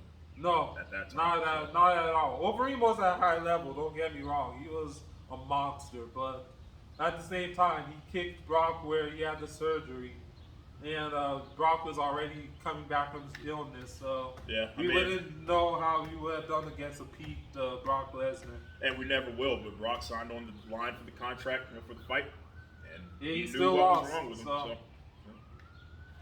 All right. So what's it called? All right. So what else? You're not thinking that one. Okay. Do you think anyone can achieve what you did naturally? Absolutely. I mean, I understand that I have a bit of a rare mentality when it comes to the amount of training that I did when I was younger. The specific direction my professional career has taken and my personal life has taken. I understand that there were a lot of situations that I had that were favorable, but there were also a lot of unfavorable situations. Yeah. It's just for the last like 15, it'll be 16 years, in August, that I've been training. Training has been like one of the top 3 priorities in my life. Yeah. My top priority is always going to be family. If anything's ever wrong with my family, I'll stop mid-training session and of course make sure that they're good. Second priority would probably be training. I mean, I've taken training more seriously than I've taken some jobs I've had seriously in the past. But it's usually that, family, training, and career. Yeah. Everything else, everybody else at some point after that. I've been fortunate too to have great friends who, if they necessarily don't train the way I train, they understand like, hey, Joe's doing his thing. He needs to like go to bed at like 6 p.m. on a Friday night so he can get like his full 13 hours of sleep. So he's training on time at like 7 or 8 in the morning on Saturday. Yeah. So and that's kind of like another thing with environment. The environment goes beyond just the people you're in the gym with. It's also the people that system. It's outside of the gym too. Yeah. If you have good people in your life outside of that environment, your overall environment's only going to improve. So. And what do you think about the natural limit? The limit doesn't exist. The natural limit is an imposed limit that honestly people who haven't even come close to pushing themselves to, the best of their potential. It doesn't really exist. It's just a concept. We may never know what the natural limit is, if there ever is one. I personally don't believe there is a natural limit, because how can we know what that would be? There's only the time you start training, I think, and the time you decide to stop training.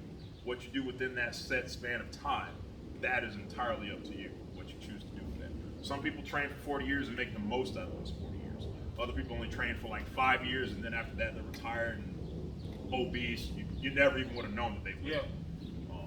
So there's really not a set natural limit. It's just what you do with the time, from the time that you start to the time that you end. All right. And what do you think about your genetics or genetics in general? And what percent of people have better genetics? Never really read into that. I'm not the type of person, again, when it comes to like these genetics, the whole genetics argument, yeah, some things are just going to be easier for certain people. Some people are going to be able to process things mentally a lot easier than others. Some people are going to be able to grasp aspects of strength and movement a lot better than other people may. That's just, you use what you got. Yeah. And if you're fortunate enough to be placed or born into that environment where you can express those abilities, great. If not, play the hand you're dealt and do what you can. Yeah. I think a lot of people just get caught up in the whole genetics thing because they're so worried about what everybody else is doing. Maybe my idea of in regards to the last question, maybe my conceptualization of the idea or the questioning of the natural limit theory is just because you find out what you can do and you make the most out of what you have. Yeah. And then from there, what grows from that is just the direct result of your efforts. It's like the person who makes bad grades, but they never study. Yeah. How do you know if you can grasp the information that you're studying or that you're being tested on if you never study? Exactly. Same thing with training. If you don't train, how can you know how strong you can really be? And what do you think is the most important factor for getting strong, building muscle, or increasing performance? It all comes back to environment. So environment's a pretty broad term. A good environment, are you able to get enough rest? Are your day-to-day tasks and responsibilities not so demanding that they take away from your ability to recover from a training session? Do you have a training facility that enables you to do compound multi-joint movements with barbells or implements or dumbbells or anything? Do you have the ability to perform certain movements? Do you have the financial means to eat the amount of meals that you may need to eat, to get the specific nutrients that you may need to facilitate your recovery? Do you have all of those things? Do you have a stress-free home life? Do you have a relatively low-stress work life? Most of us don't have all these things in spades. I think I might have had it one time in my life for one period, and that was 2020 when everything got shut down. But it again comes back to maximizing what you have and making the best of the situation that you're being placed in. But the thing about a financial situation, you can change that. the thing about a training situation, you can change that. Some people have lost jobs. Some people at that point had to cancel gym memberships. But were you training at home, for example? Were you doing what you could to hang on to what you have and to slow the possible decline, of what's happening, with just using COVID as an example. If somebody lost their job with that, they had to cancel gym membership. I mean, what were you doing in the meantime while you get back on your feet to maintain everything that you've already put forward so far? It's always going to be about maximizing what you have and maximizing your resources. Okay. And what do you think about front squats versus back squats and carry over to one another, and how it builds strength for deadlifts and strength for some strongman implements? The front squat uses less muscles than the back squat. That's just a fact. Yeah. However, it's very easy to pair them together because the back squat's going to tax pretty much the same exact muscles as the deadlift. Me, for example, if I ever did like back squats and deadlifts in the same day, whatever I do second is just going to go straight to piss. Yeah. But lately I've been doing, for the past like several months now, really for like the past couple years, I've been doing front squats and deadlifts on the same day and having fantastic results. I can give my all in the front squats and I can give my all in the deadlifts. It's always going to be about, it's kind of going back to what I said before, there's no good or bad exercises, there's only the manner that you choose to implement and execute those exercises. So if it makes more sense, let's say I want to do all 3 in a week. I'm going to do my front squat and deadlift, say on Monday, whatever upper body lift the next day, maybe take some time to rest, do some endurance work on Wednesday. By that point, I should be fully recovered from both the front squat and the deadlift to where I can train like a back squat and then do like some other upper body stuff on a Friday, maybe rest the weekend, and then come back on Monday. And that way I'm able to make progress on all 3 lifts without destroying myself. Obviously, any squat variation is good. Squat variations are going to help each other. A back squat is going to help a front squat, is going to help a safety bar squat, is going to help a Mars bar squat, is going to help your Hatfield squat, it's going to help your Anderson squat, and so on. Mm-hmm. When you train one squat, in a sense, you indirectly train them all. I don't back squat often anymore, but I can still take a couple sets of 4 or 5 or 10 reps any day of the week. Yeah. So all squats work together to help you squat. And what are your thoughts on deadlifts? Cool, great lift. Lots of application to real world tasks. They have application in worth and use in every strength sport. Great way to quickly strengthen your posterior chain if done properly. Deadlifts get a bad rep because people perform them with trash technique, or they're loading their bodies with too much weight when they haven't appropriately mastered the motor patterns required to perform the lifts effectively or properly. So, like I said again, there are no good or bad exercises. There's only the moment that you choose, the situation that you use those exercises in, and the manner in which you execute those exercises. Yeah, and conventional versus sumo deadlifts, like in general and for strongman. Sumo deadlifts aren't allowed in strongman in a competitive format unless specified in the rules. There might be some competitions that allow sumo deadlift. That's not really a hard and fast rule. So the sumo versus conventional deadlift that, some strongman groups, like a certain strongman group we used to belong to on Facebook, I'm not going to get in like some huge debate about that. You do what you prefer.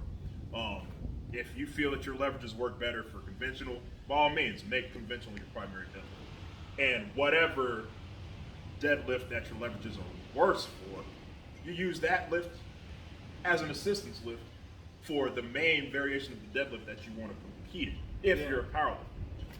In strongman, now most competitions will require you to do a conventional deadlift, but again, like I said, if there's like any rules that allow you to do a sumo deadlift, if you're better at that, train that. Yeah. Train that or primarily. Sumo train it heavier. hits all the weaknesses that will get you better conventional, or whatever helps the competition stance. Conventional deadlifts have a greater range of motion. That's just science. But sumo deadlifts help train the adductor muscles a little bit more. Yeah. More hits. And in that's some how you- cases, again, it's a great, More for me, it would be a protected. great assistance deadlift movement pattern to my conventional deadlift. Yeah, same with me. So it's kind of like, being able to like switch it, in a sense being ambidextrous. If you're good at both movement patterns, train both movement patterns at even frequency if you can. And some people literally can't do conventional deadlift at all. As in their anthropometry and build, they're like extremely bent over, and some extremely fat, or some have short limbs, long torso. They can't do conventional whatsoever. That they can only deadlift doing sumo without throwing out their back. Yeah. And again, if something works better for somebody else, then who am I to say? Yeah. So I mean, the great deadlift debate between which is better or which is worse, that's just more stuff I'd rather not get And into. what do you think about the deadlift world record? Cool. All right, I mean, cool. it's the heaviest deadlift. Straps or no straps. I mean, that's the heaviest deadlift. What can you really Okay, say cool. about that? All right, so what do you think about lift specialists versus well-rounded lifters?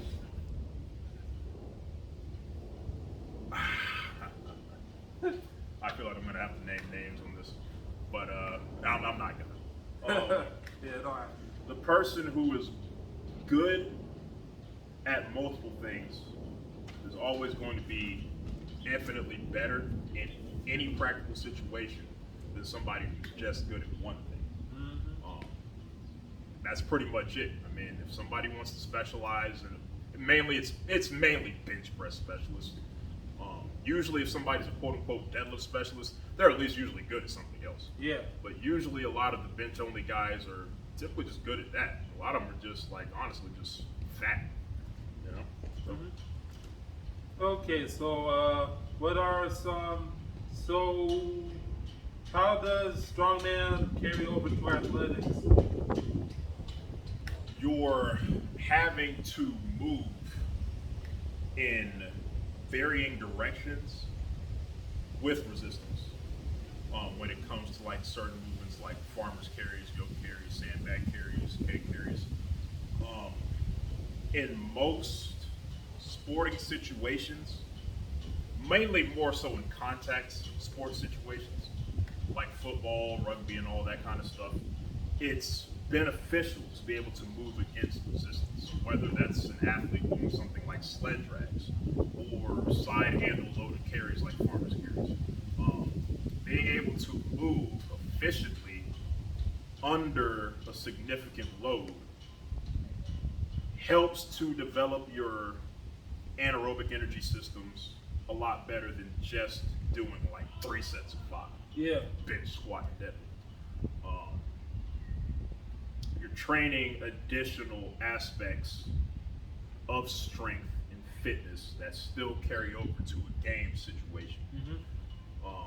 You're developing grip strength.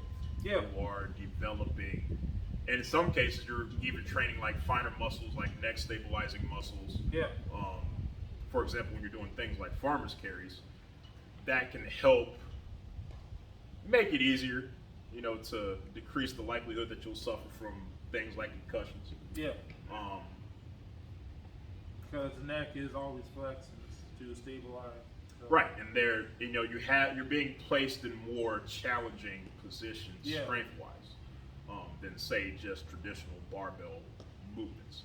Sandbags are a great conditioning tool for athletes. Yeah.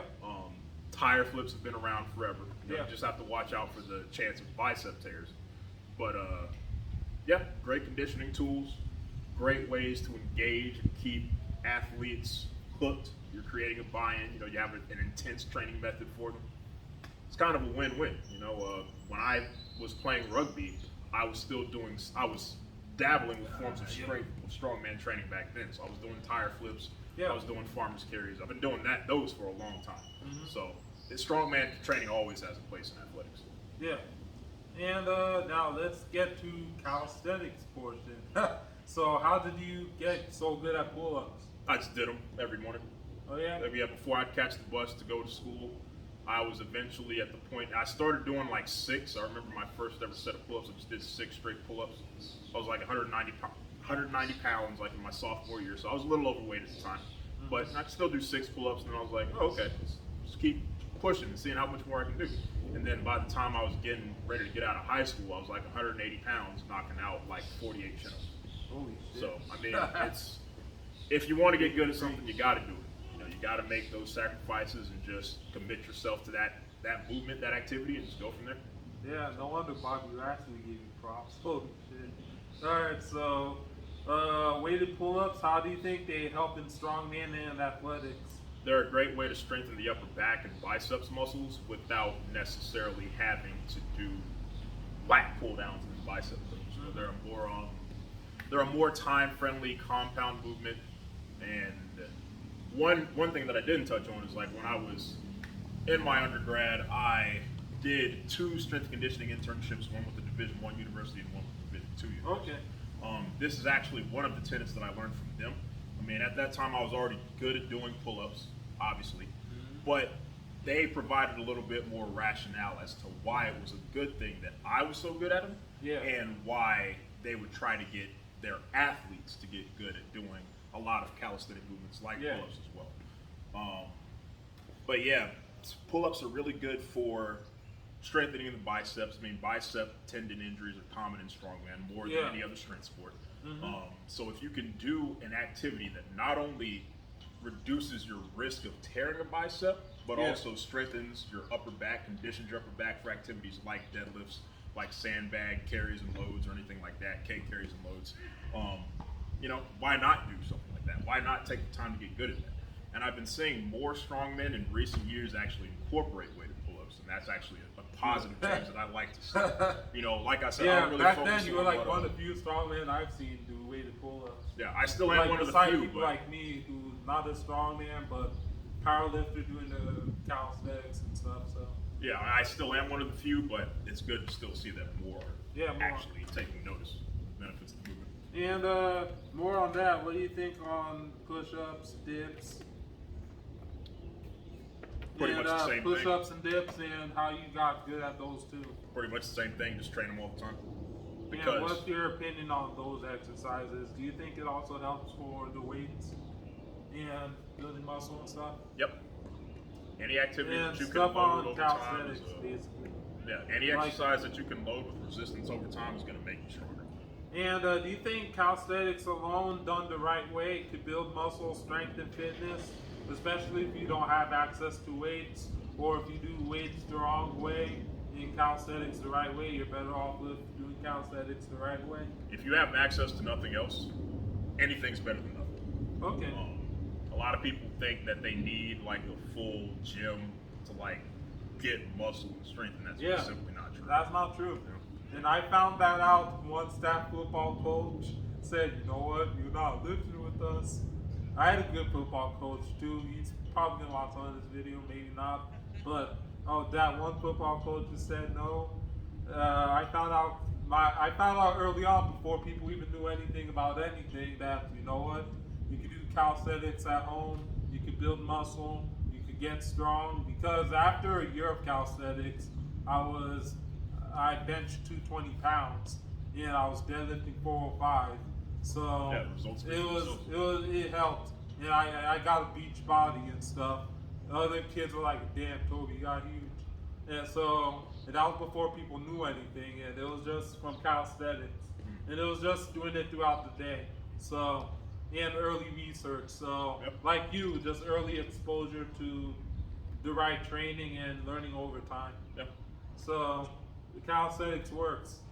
You don't have to go to the gym to build a body or get fit. Just do your push-ups, do your pull-ups, do your squats, run, cardio. Just train the body as a unit. And more speaking of cardio, I also saw like you're pretty much a complete specimen athlete, because you also are a beast in cardio. Not just you done athletics, but you also, didn't you do like many marathons, triathlons? No, those weren't marathons, triathlons. I have done rides, cycling rides for about 50 miles. That's something. I did that in 2020 after I was done with Strongman for a while, and I've also done obstacle course races. Which that involve takes a lot of endurance. Yeah, they involve an aspect of endurance, obviously, as the base, but then it also requires strength as well. So that's when getting good at calisthenics helped me a lot. And I mean, obviously, when it comes to endurance, I'm probably never going to be as good a runner as a guy who's like 160 pounds. Obviously. Why? But Because dude, I'm you're like 230 pounds and Yeah. mostly muscle. Yeah, I'm And 230 pounds. You still have the endurance to do 50 miles in obstacle courses. Yeah, so I mean, I'm a that counts heavier for guy. something. I'm a heavier guy. I have like joint injuries in both knees, both ankles. But you know, at the end of the day, it's just if you want it, you'll get it. Yeah. You know, and you'll find a way to train around whatever limitations you have and push yourself. I'm never gonna be like some like champion endurance athlete. I don't really desire to. You don't need to. But you know, for what I have, and I It's- mean, I think yeah, everything it's kind of pretty speaks damn for good, itself. Believe me. But anyway, so what do you think about all-around fitness? You need it. What we see, what you see in like the that nucleus of strength sports is that if you're not stronger, nobody cares. You know, if you're ultimately not getting stronger, nobody's really going to pay attention. Yeah. But what I found out after, you know, in like towards the end of 2019, especially when I was getting out of that relationship too, the more I focused on my endurance, the better everything else started getting. With improved endurance, my heart rate was being regulated a little bit better. I was able to recover more between not only sets but also between training sessions. My heart was working more efficiently. Nutrient uptake was probably overall better just because of the additional endurance training I've been doing. And I was performing better at competitions because I wasn't getting overly fatigued by the third event or to the start of the fourth event like I used to. I've been able to like continue through typically all 5 events that are typically in a strongman competition, usually 5. I've been able to recover between events more efficiently and last to the end of the competition. A lot of people get caught up in the idea of it's about what you produce on the platform. That's the only thing you have to worry about on the day. But I know a lot of guys, again, back home in Florida, a lot of guys who like come out the gate hot in powerlifting on their squats. By the time they're like on their second attempt at bench press, they're starting to like slow down. Yeah. Okay, and they've only done like what up to that point 4 lifts. Okay, four fucking things. Like, and you're already tired. I didn't want that to be me, except in strongman. And you know, in Florida too, in the South, a lot of competitions are outside. Yeah. So you're already having to deal with the elements, and those things will just absolutely destroy you if you don't have stamina. Yeah. So, especially for strongman, especially from where I'm coming from, endurance wasn't just something that you could just leisurely choose to do and just kind of tack on at the end of the session. I had to start devoting entire days to my endurance training, like I did to my strength training, and then that's when I started to like really succeed. So sometimes it was like spending 100 minutes on a Stairmaster, or doing like, you know, 50 burpees after a cardio session, or doing like the 12-mile run days I used to do in the middle of the pandemic, you know. So. And do you think anyone can be elite? If they put their mind to it and push, I don't see why not. And what do you think it takes to be elite? Dedication, consistency, hard work, resources, good environment. Because if you don't put to your mind that you want to get it, you're not going to get it no matter what your genetics are or anything else that you got going on. You know? All right. So, how have you managed to be strong at weights, strongman, calisthenics, good at sports, have endurance, and have lean body composition while having a lot of muscle mass? Prioritizing, I would prioritize training goals depending on what I was doing at the time. For example, when I was playing rugby a lot, I only lifted like maybe like 2-3 times max a week, because if I'm already at practice and I have matches on Saturdays, I don't really need to go like into the match feeling, you know, torn up. So what I would do like, you know, like a full body training day, maybe like on a Monday, maybe another one on Wednesday on the day that I don't have practice, and I would do like some endurance stuff the morning of practice, or like the morning before practice, because with rugby we used to practice in the evenings. Tuesdays and Thursdays, I would do what I needed to do then. I just wouldn't do as much extra movements for, say, lower body.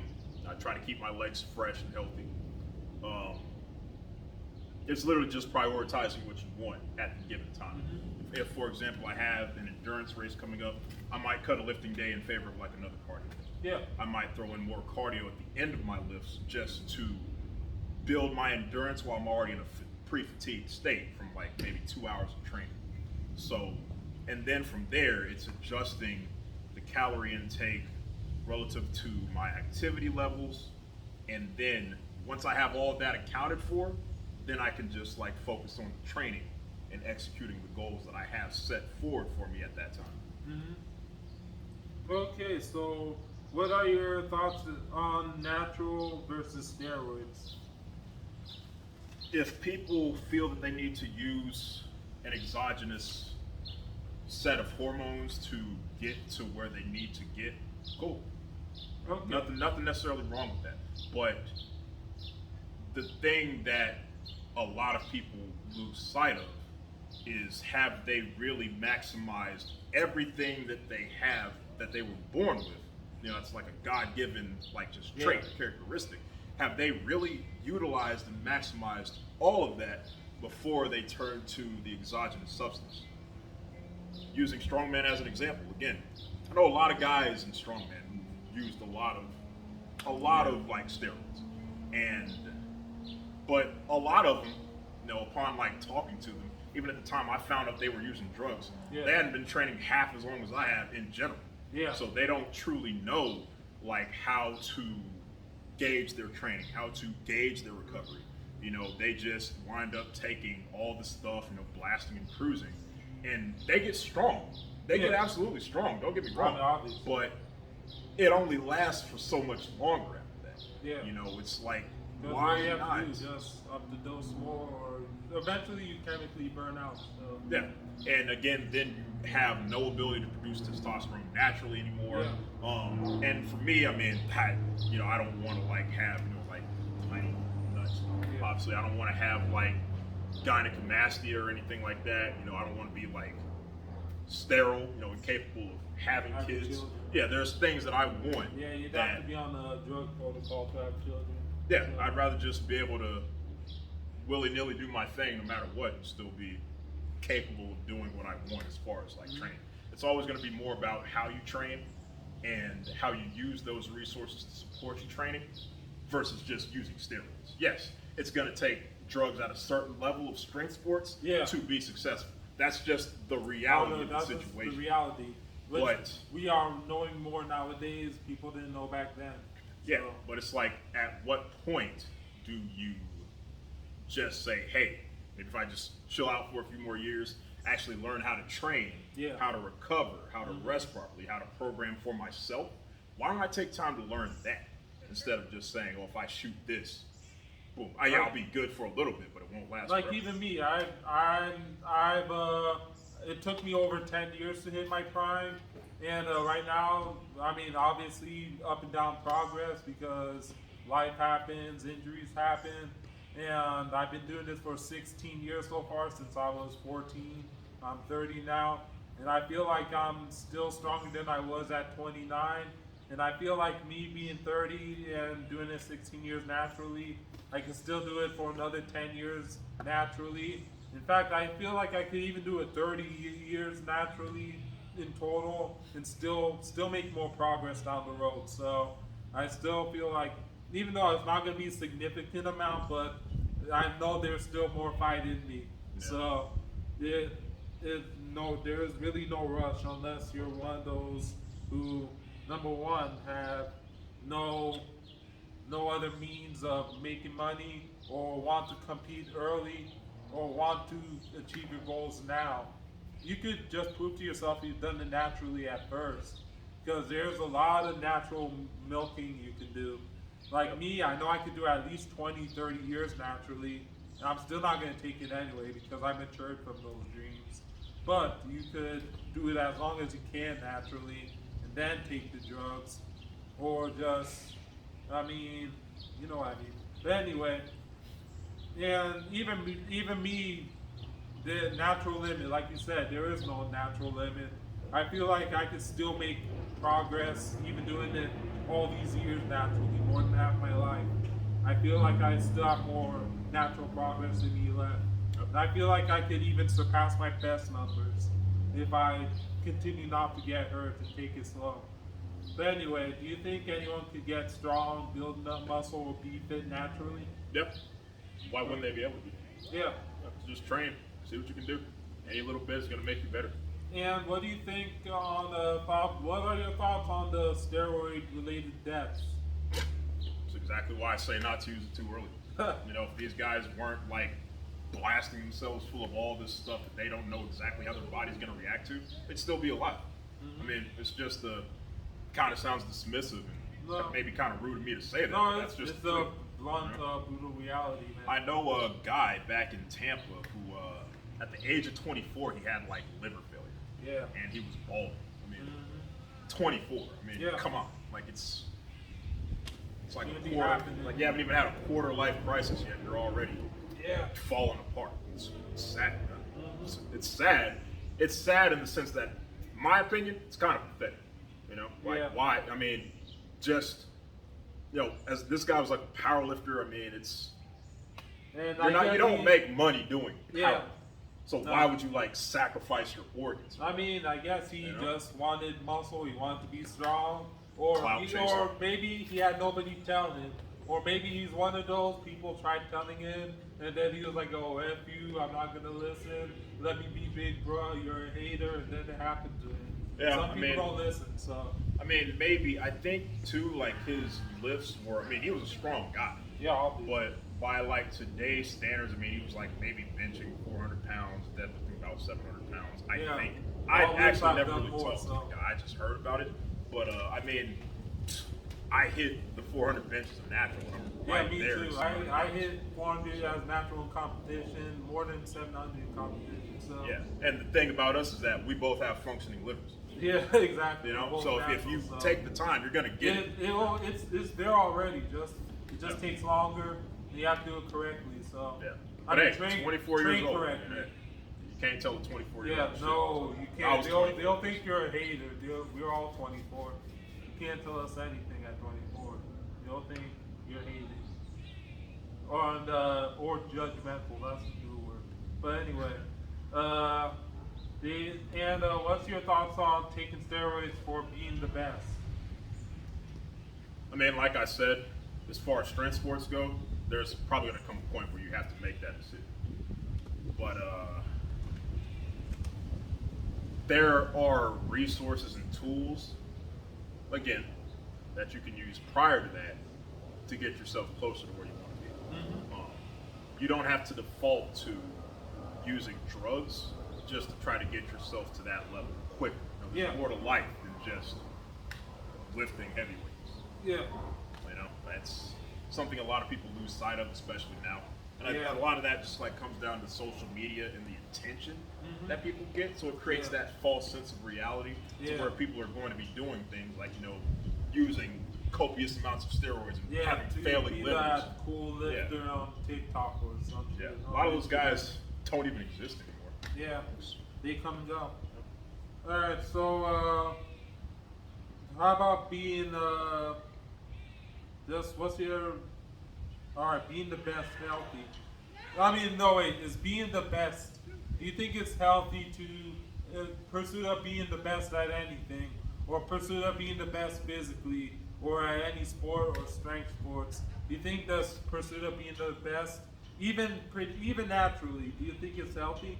The pursuit of being the best in anything, not even like just talking about strength sports, you're going to have some unhealthy behaviors. You're Yeah. going to forego sleep, for example, to study for like Yeah. a big exam. You're going to miss sleep writing a dissertation. You're going to put yourself under dangerously heavy weights if you want to at some point get stronger.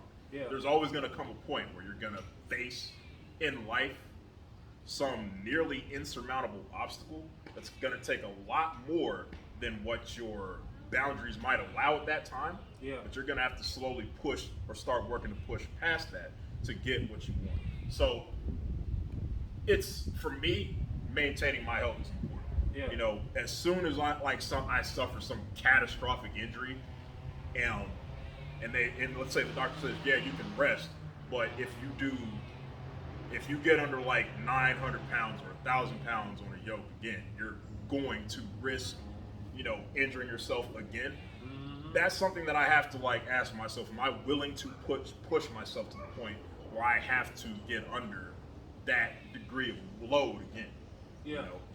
You always have to ask whether or not whatever it is that you want is worth the pain and the sacrifice and the missed opportunities that you're imposing upon yourself in pursuit of whatever goal it is. So.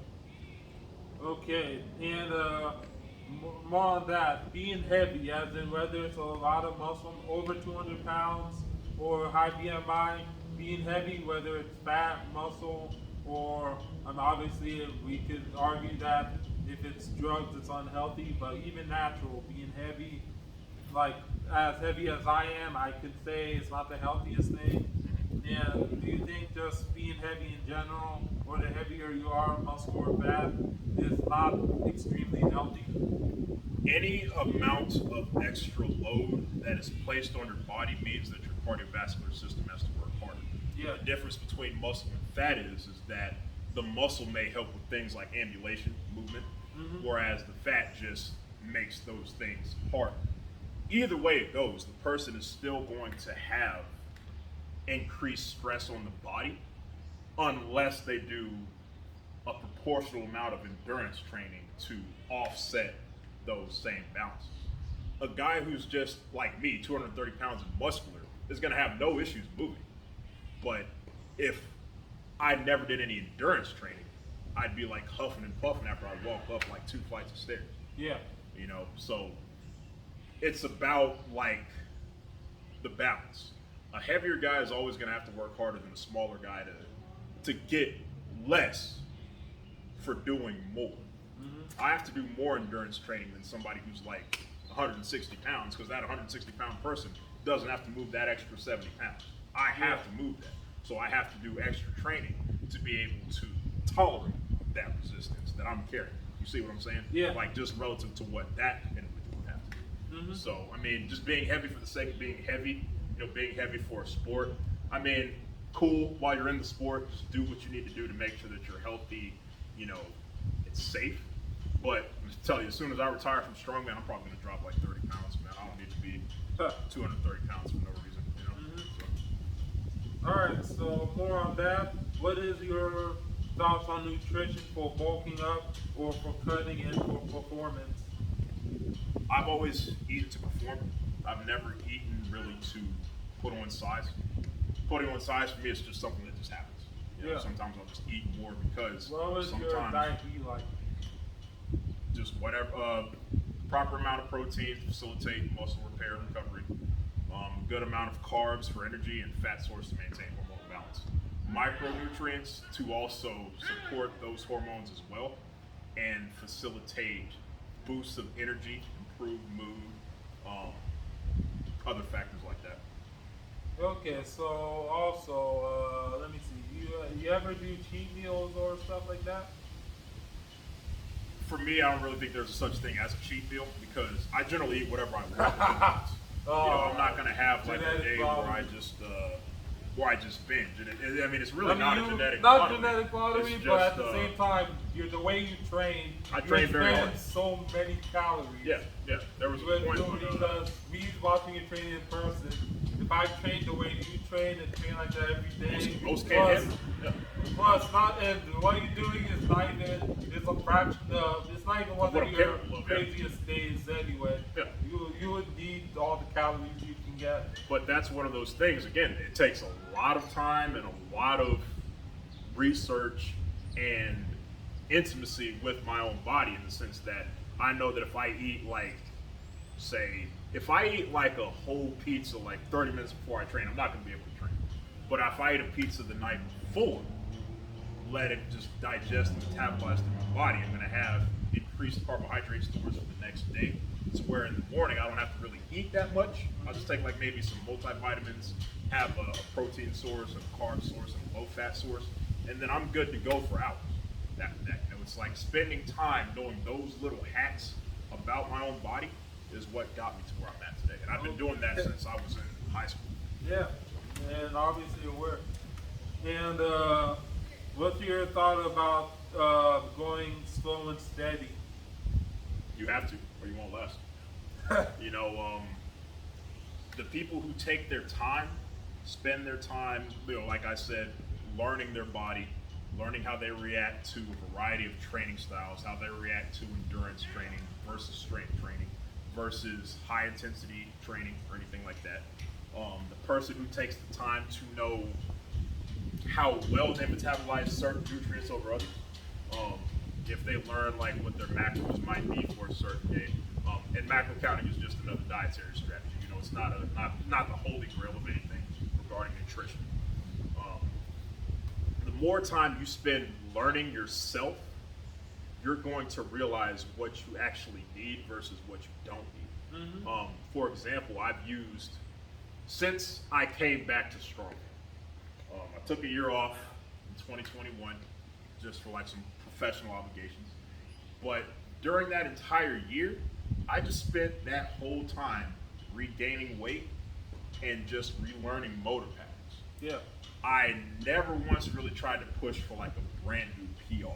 Yeah. But as time went on, when a year passed, I was already at the point where I was able to set new PRs. I was able to challenge old PRs. I've been able to like do so many things. And the best part about that is I haven't had to use recovery methods like I've used in the past. I can't remember the last time I had a massage. I can't remember the last time I went to a cryotherapy session. I can't remember the last time I had a chiropractic adjustment. But so many people spend like thousands a month on these things, not knowing that all they really need is just a better diet, a low stress life, and better sleep patterns. If you have that, you're good. So. Okay, so what's your thoughts on fake natties? It's like, why lie about it? It's, I guess, and this is why it works so well for us, because we're not collecting a check for doing this for you guys. Not at all. And I'm not sponsored by anybody. As a matter of fact, I talk so much shit, nobody's gonna want to sponsor me anyway. And that's fine. I talk so much trash about all the stuff that these people do. But, if you're setting a bad precedent, for the industry standard. I think it was like Greg Valentino or somebody who said I don't know if it was like Bigger, Stronger, Faster or something. Yeah. He said like the fitness industry is just like a step above the porn industry, and we know how lawless shooting porn is, right? It's basically just glorified prostitution. Exactly. If you look at it at the end of the day, why keep supporting the narrative that the fitness industry is full of a bunch of liars and frauds and vain narcissists and all that, when I could be like honest with myself, tell somebody who's asking me if I'm on steroids, I can literally say no, and my heart's not skipping a beat when I say that. A lot of these guys, this, what's his name, like the guy with who eats the raw meat, Liver King. Yeah, the Liver King guy. I mean, it's like, you think this guy really got that way by eating some fucking raw ass meat? Liver. Like, Doesn't take a shower, doesn't brush his teeth. yeah, it's like people. But people still believe that. People believe it because people are looking for the revolutionary. Yeah, people are just holding on to false hope. People want false hope. They're looking for the revolutionary new thing. They don't want to accept the fact that you have to do the basics. You have calories in, calories out. Eat the basic foods. Do the basic movements. Take a long time to do something, progressive overload. But people don't want to believe that. People want to look for a quick fix. They want to say like, take this pill. You can add 2 pounds to your 2 inches to your bicep in 30 days. And Liver King exemplified that. Like, you eat raw liver and smell like piss and shit. Yeah, You look like me. And then people are like, look at his physique. He has a harness strapped to himself. He's doing the right exercises. It's like, I'm gonna do the Liver King diet. I'm not gonna brush my teeth. I'm not gonna shower. I'm gonna sleep on the floor with no mattress. Yeah, I If mean, they the only follow thing that this diet is going to give you is just horrible Raw cases of gingivitis and salmonella food poisoning. You're going to lose 30 pounds before you gain 2 pounds or 2 inches anywhere. So, And yeah, people I mean, are sharing this shit, so. yeah, it's just for me, it's the lack of integrity. I mean, that's why I Yeah. stopped coaching as much as I did back in the day. Yeah. It's like I just didn't want to be associated with this. And this was back in like 2019. Yeah. I've coached people since, but very specific people who I think have the potential to go to like that next level. Yeah. You know, or who I think would be like really good competitively. Yeah, I've coached like 2 guys since then, but other than that, I'd rather not deal with it right now. So Keep on down just like focus that. on myself. Yeah. And what's it called? The only thing I can say about the fake natty, I agree with everything you're saying, but I can understand like the ones from like the previous generation, Yeah. the yeah, previous generation of when people were honest. I mean, Yeah. like right now, more people are honest about what they're using. It's become more accepted. Yeah. Some not. But the previous generation, people were, it was underground, it was only on the forums, and people only talked about it in gyms, and it was only like people who were actually competing at that level. Yeah. But they wouldn't, it was taboo. That was before it was banned. But I understand people don't want to incriminate themselves, get themselves going to jail, being honest, and saying, "Oh, I take this, and this," and then just FBI comes to their house and some the feds get them and shit for who they buy their steroids from, or just feds even getting them, or just being found out for what they do. I look at it like So, I this too. understand that. So I mean, if it's done in the dark, it's gonna come to the light. Yeah, You know, so I'd rather just be able to like carry on about my life and not have to worry about the possibility of getting hemmed up by the police, Yeah. doing a drug bust on my spot. I'd rather just chill. Mhm. You know, so it's for me, it's a no-brainer. I mean, if I use the stuff, I'm not beholden to anybody. I have no reason to lie about that. Yeah. So I mean, people could watch this video and still say we're both just like talking out of our asses. But Yeah. at the end of the day, I know what I've done in my life, so I don't really have to Exactly. justify anything to anybody. And also with your videos too, I've seen your videos from like 2011-ish to now. You've been doing, Yeah. we had similar training philosophies. We've Yeah, been doing yeah, we our do. calisthenics. We've been doing our barbell movements. We've been training for strength. We've been doing reps. We've been doing squats, deadlifts, presses, push-ups, pull-ups, training like that. You've been playing sports Yeah. at a high level. Yeah, you saw all that. Just training the right way early. Everyone else caught on with how we trained. So Yeah. that's how you get the results. And this is what this long interview is. We're just picking our brains and what everyone's doing now. This stuff works. There's a reason why basics work for a reason. Yep. And more on that, what are your thoughts on genetic freaks? But good for them. You know, they're only like utilizing what they were born with, so can't really hold that against them. And who do you consider a genetic freak? Even if it's not a lifter, like people like Michael Jordan, who else? Yeah, honestly, yeah,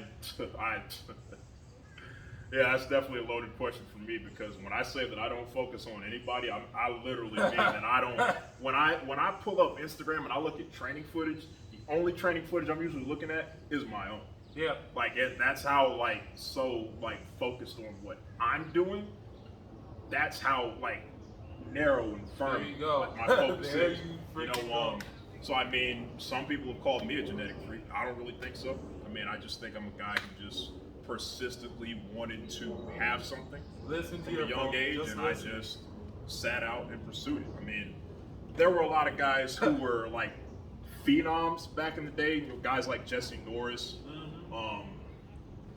You know, guys who were talked about a lot, in those earlier YouTube Yeah. eras, before everybody and their, mediocre grandma became a powerlifter. Yeah. I mean, yeah, like back then, it's like, we saw guys like that because it was fewer and further in between. Yeah. You didn't have like all these like young 20-year-old guys on Yes.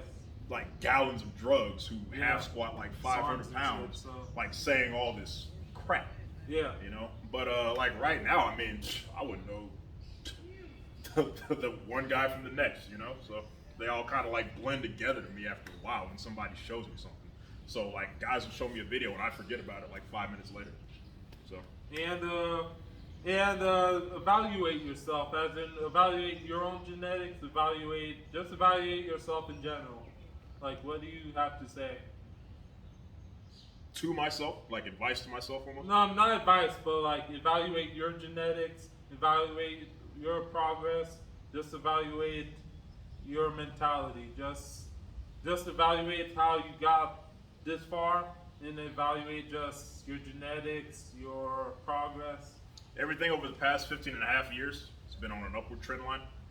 The reason why that is because I focus on the guy in the mirror that I see every morning. That's There you go. literally There you all go. that I do. I just focus on what I can do better, and then based on the knowledge and the assessment that I take of myself, I move forward from there.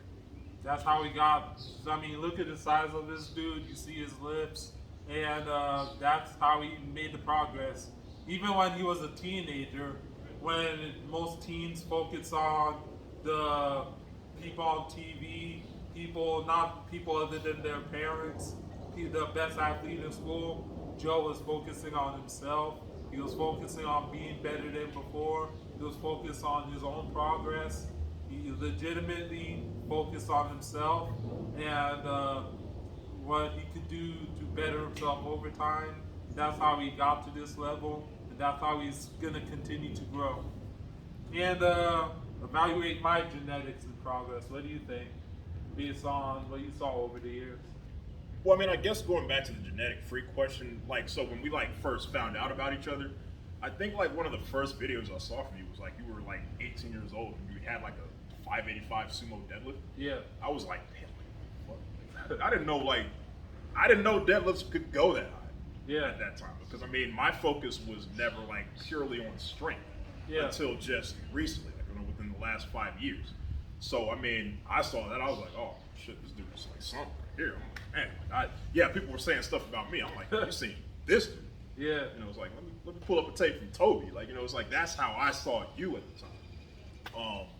And honestly, for a while, I mean, I was like, I really did not know that people got that strong. Like I said, when I saw the first time I deadlifted 500 pounds, I mean, people looked at me in the gym like I was a guy. I'm like, can other people do? I was like, can other people do this shit? Like, it can't be that hard if I'm doing it. So yeah, I mean, I thought you were doing great. I thought you've always been doing great. So I mean, Thank you. Can't really say anything bad about what I've seen with your training. So, Appreciate it. I mean, yeah, you've gotten torn up over the years, but at some point, who hasn't? Yeah. It's about It's, how you manage. territory. It's about how you manage those Yeah. injuries and work around them. So. And speaking of training, and this is another training question from one of my clients, Rob. Shout out to you. What are your favorite training methods? My own, Your own. based on what I've learned academically and what I've learned through trial and error. A lot of people, that's why I said this was going to be a good ass question, because Yeah. there are a lot of people. Back in the day especially when strength was like in its infantile stages on the internet, everybody would always talk about like a few programs. Starting strength. Yeah. Strong lifts 5x5. 5x5, Mad cows Texas 5x5. method, yeah. Texas method. 5-3-1. All these free templates are just that, templates. If you build a program out of that, cool. It's no longer the program that you're pulling up off the internet. But that's what training is. You experiment, you find out what works best for you, what you enjoy, what's eliciting the training effects that you want. Is your program giving you that? If you're not getting the training effects that you want, I mean, is the program really working? Yeah, starting strength and drinking a gallon of milk a day, that's gonna make you big. It's also possibly gonna make you not just big, but fat.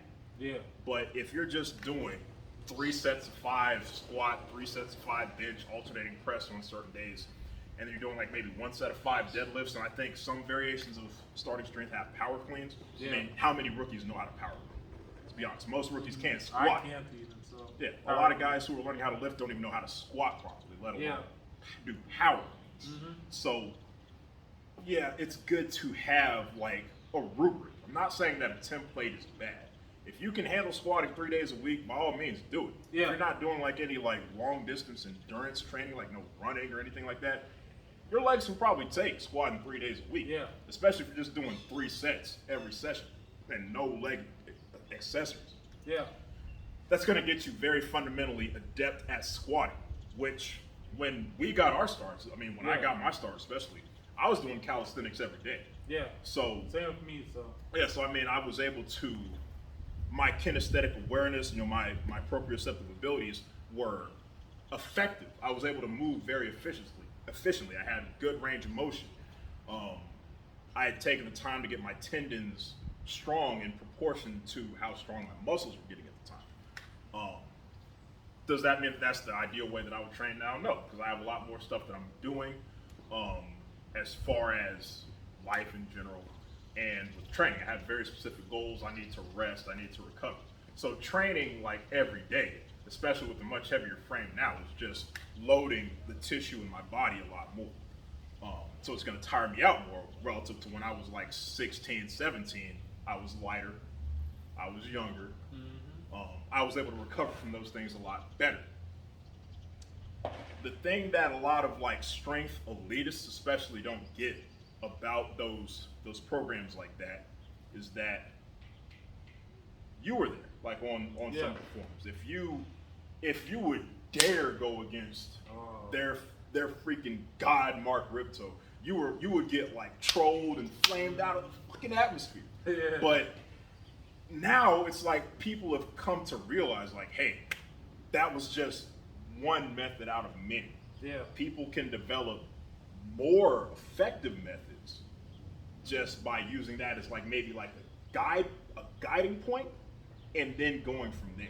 Do I think that people who are starting out training should do like body part isolation splits where they're training 6 days a week and just resting 1 day a week? No.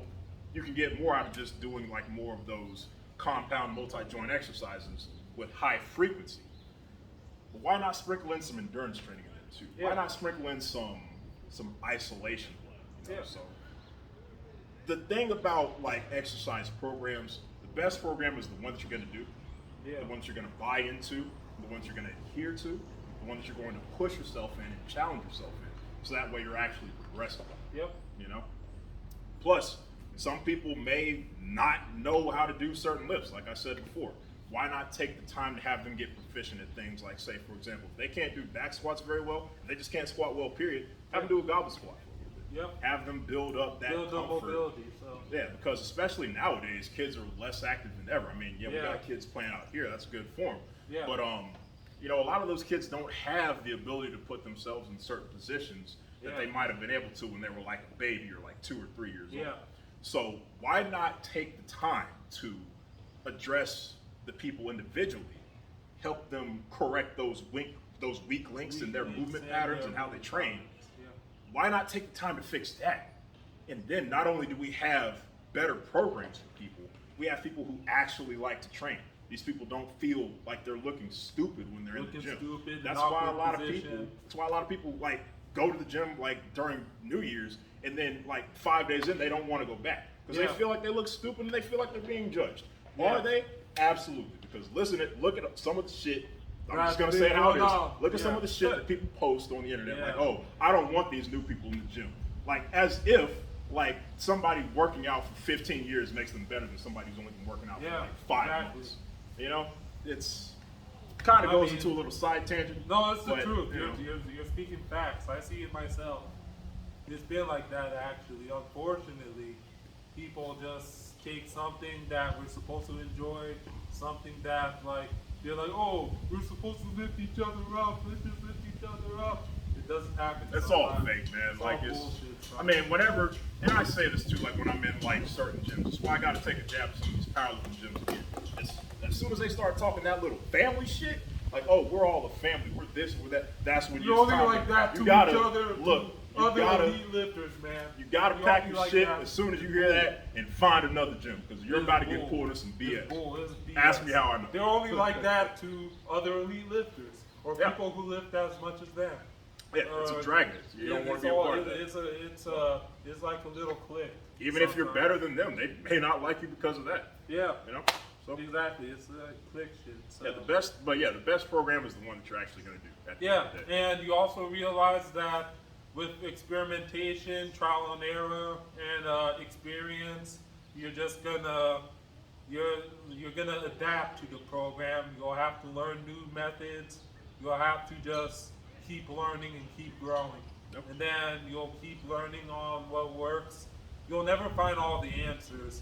You'll keep adapting to your current capabilities, Yep. or what worked in the past, or what you currently need to address. Absolutely. So, also, yeah, we discussed early training methods. All right, so if you didn't do strongman, or if you didn't lift, what would you be doing? I mean, saying that if I never lifted, I don't know. I don't know. That's a good question as far as like not lifting, not training. But if I didn't lift, I'd probably just find some other training modality to do. As far as not doing strongman, I just train. You know, like I said, my love has never been strongman itself.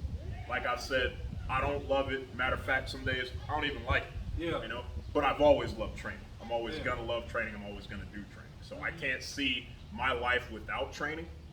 I mean, even before like that point where I actually got started working out consistently, Yeah. I always liked being active. You know, I love to go outside, play, like help my grandparents move stuff, help my grandparents in the yard, stuff like that. I've always liked doing that. Always loved it actually. So, I mean, I can't see myself having existed without physical activity in some capacity. But as far as like strongman competitions, they could end tomorrow and I'd be fine with Yeah. that. I mean, that doesn't define me on my own. And I mean, people know me as hip hop strongman, but that's not all I am. Yeah, You know, there's obviously more to the yeah. person. That's just what you choose to put out there. Yeah, I just thought it was a There's cool more- name. I just made it up one. Yeah, there's more to a person Yeah. anyway. Yeah, So. one afternoon, I just made that up. I was like, I hey, mean, hip hop strongman. Nobody sounds needs cool. to put all their cards out there, you know. Just because somebody shows that part of them or what they choose to show you doesn't mean that's all what defines they the are, person.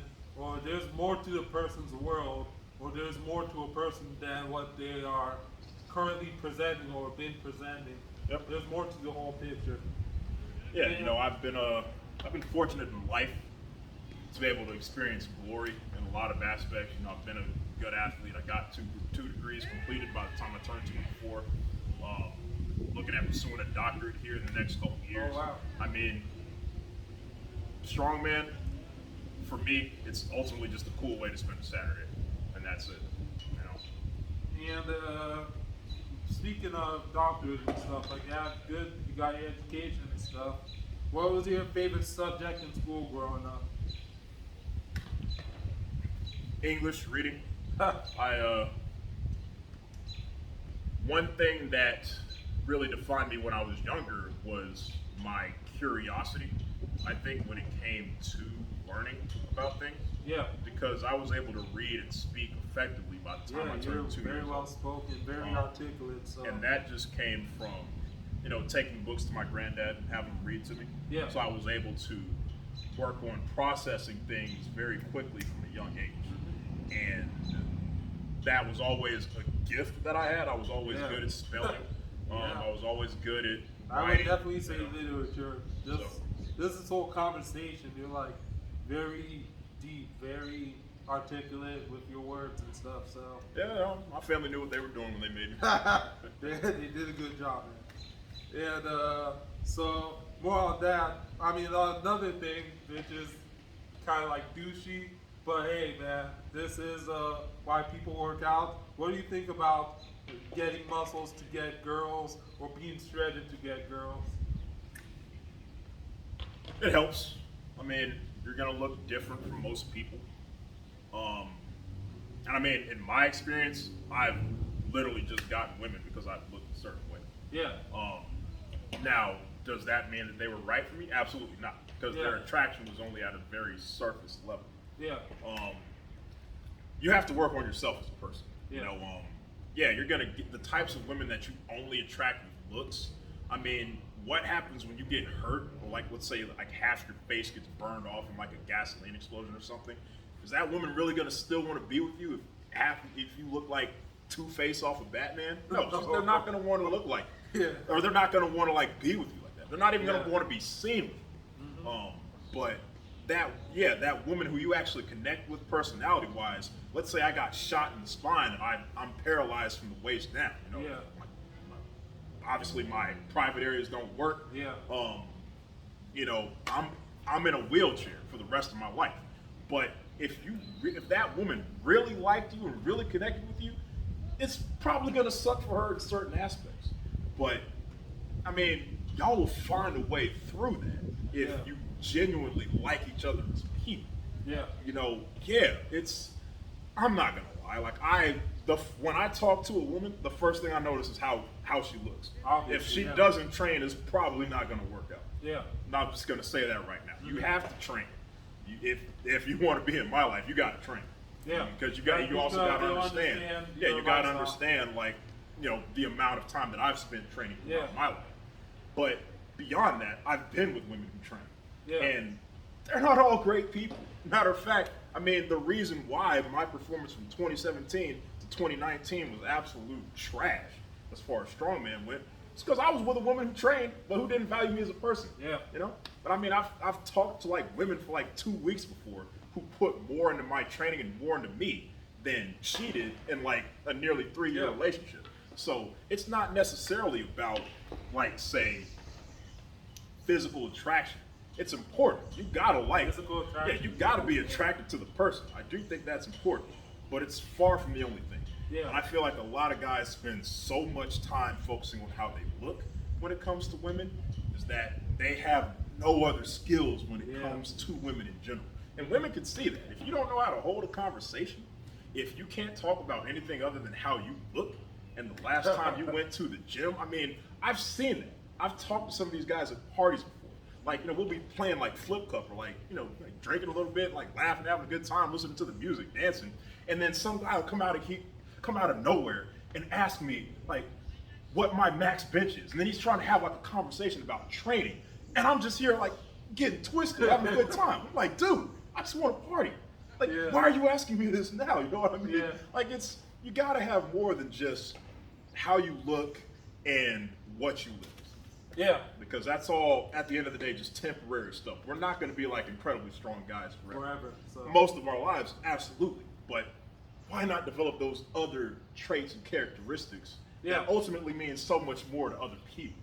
Yeah. Yeah, I mean, lifting, it's great. You can be strong. You can help people. You can save people in emergencies because you have the physical abilities to do things like that. Yeah. But beyond that, right now, there's like no great like battle going on. There's nobody who needs like any Yeah, it's heavy basically things for lifted. ourselves, you know? Yeah, it's a very selfish endeavor at the end of the day. So Yeah. you got to work It on is. other traits and aspects of yourself to make yourself a more well-rounded person. Alright, so what I want to say on that is muscles basically, yeah. Girls like a fit guy. They like someone who's in shape. They like someone who's like disciplined, takes care of himself. But yeah, they like it if you're fit and stuff. But there's girls for everyone, you know? There are girls who like fat guys. There's There are somebody girls for who like guys without muscle. So Yeah, that bod thing's getting more popular. yeah, like even me, before I even had muscle at all, before I was a lifting Tobi, girls still liked me because I was an ugly. Because of who you are. friend, and of who I was, and also even when I was fat, because I had some charisma, I was still able to make that work even when I was fatter. It's because I worked on myself, and not just working on yourself, like you said, being able to hold a conversation, work on yourself in other ways, and having confidence. Even if you don't have muscle, have confidence of somebody who's The Rock or Arnold Schwarzenegger. Just have that belief in yourself, and just have ambition. Also, not that you have to be the richest right away, but just have like some ambition in anything, have like a goal in anything, have a belief in anything, just have ambition for something, and work on yourself in other ways. Be able to talk to them, and even if you can't talk to a girl, you can develop those skills. And there's sources out there where you can improve your social skills or express yourself more. Or who knows? There are other girls who can't talk either. Just find girls more of your limit. Find girls that like, you know what? You can't talk, you're not a good talker. There are other girls who are like you. Find girls like that. Don't go past your limits. Don't go past your Yeah, don't punch above your pay grade. yeah. So just start with what you can do, and then eventually just keep going up and up and up once you build a skill. Just like weights and anything, just don't get your ambition and goals way too high first, without starting with the bare minimum, and just go from there. It can be done, you know. And and also, yeah, my phone. Let me see. I think it's, Oh shit, 2 hours. Yeah. Yeah, I think the lights probably would do it. yeah, I think So it's still recording. the phone is 5%, so I guess we have to wrap it up quick. But all right, so 2 hours. That's all right, fine. so let's wrap it up. All right, so information.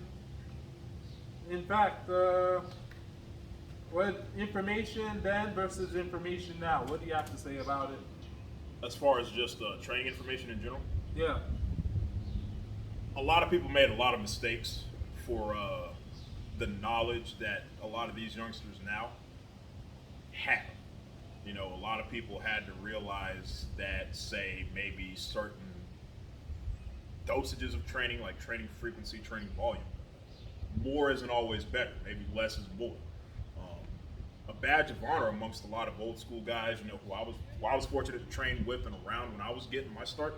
A lot of those guys prided themselves on training like very intensely, very often. You know, but it's like over time we're starting to see the benefits of things like rest. We're starting to see the benefits of things like cross training. You know, we're starting to understand more the relationship between exercise programming, you know, things like your strength training and your endurance, and we're starting to see how recovery is impacted by these things. You're also having a lot of people start from a younger age, and a lot of these people who may have been lifting around kind of the same time we did, some of those people have kids now who are like 9 and 10 years old. So a lot of their children are starting to get into strength sports from an earlier age. They're starting to specialize, you know, at a very, very young age. And so you're going to start seeing a lot of things happen at much quicker rates in general than what we may have seen.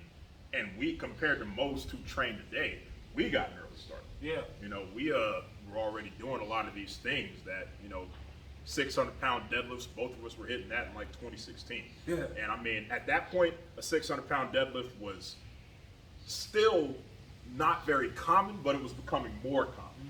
And now it's like 700 is the standard. Yeah. You know? So, I mean, it's just the ease of which the information that we have now, it's a lot easier to obtain it, and it's just easier for everybody to actually put it to work.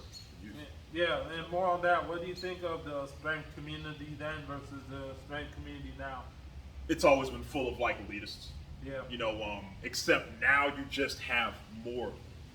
I mean, except back in the day, a lot of the kind of like the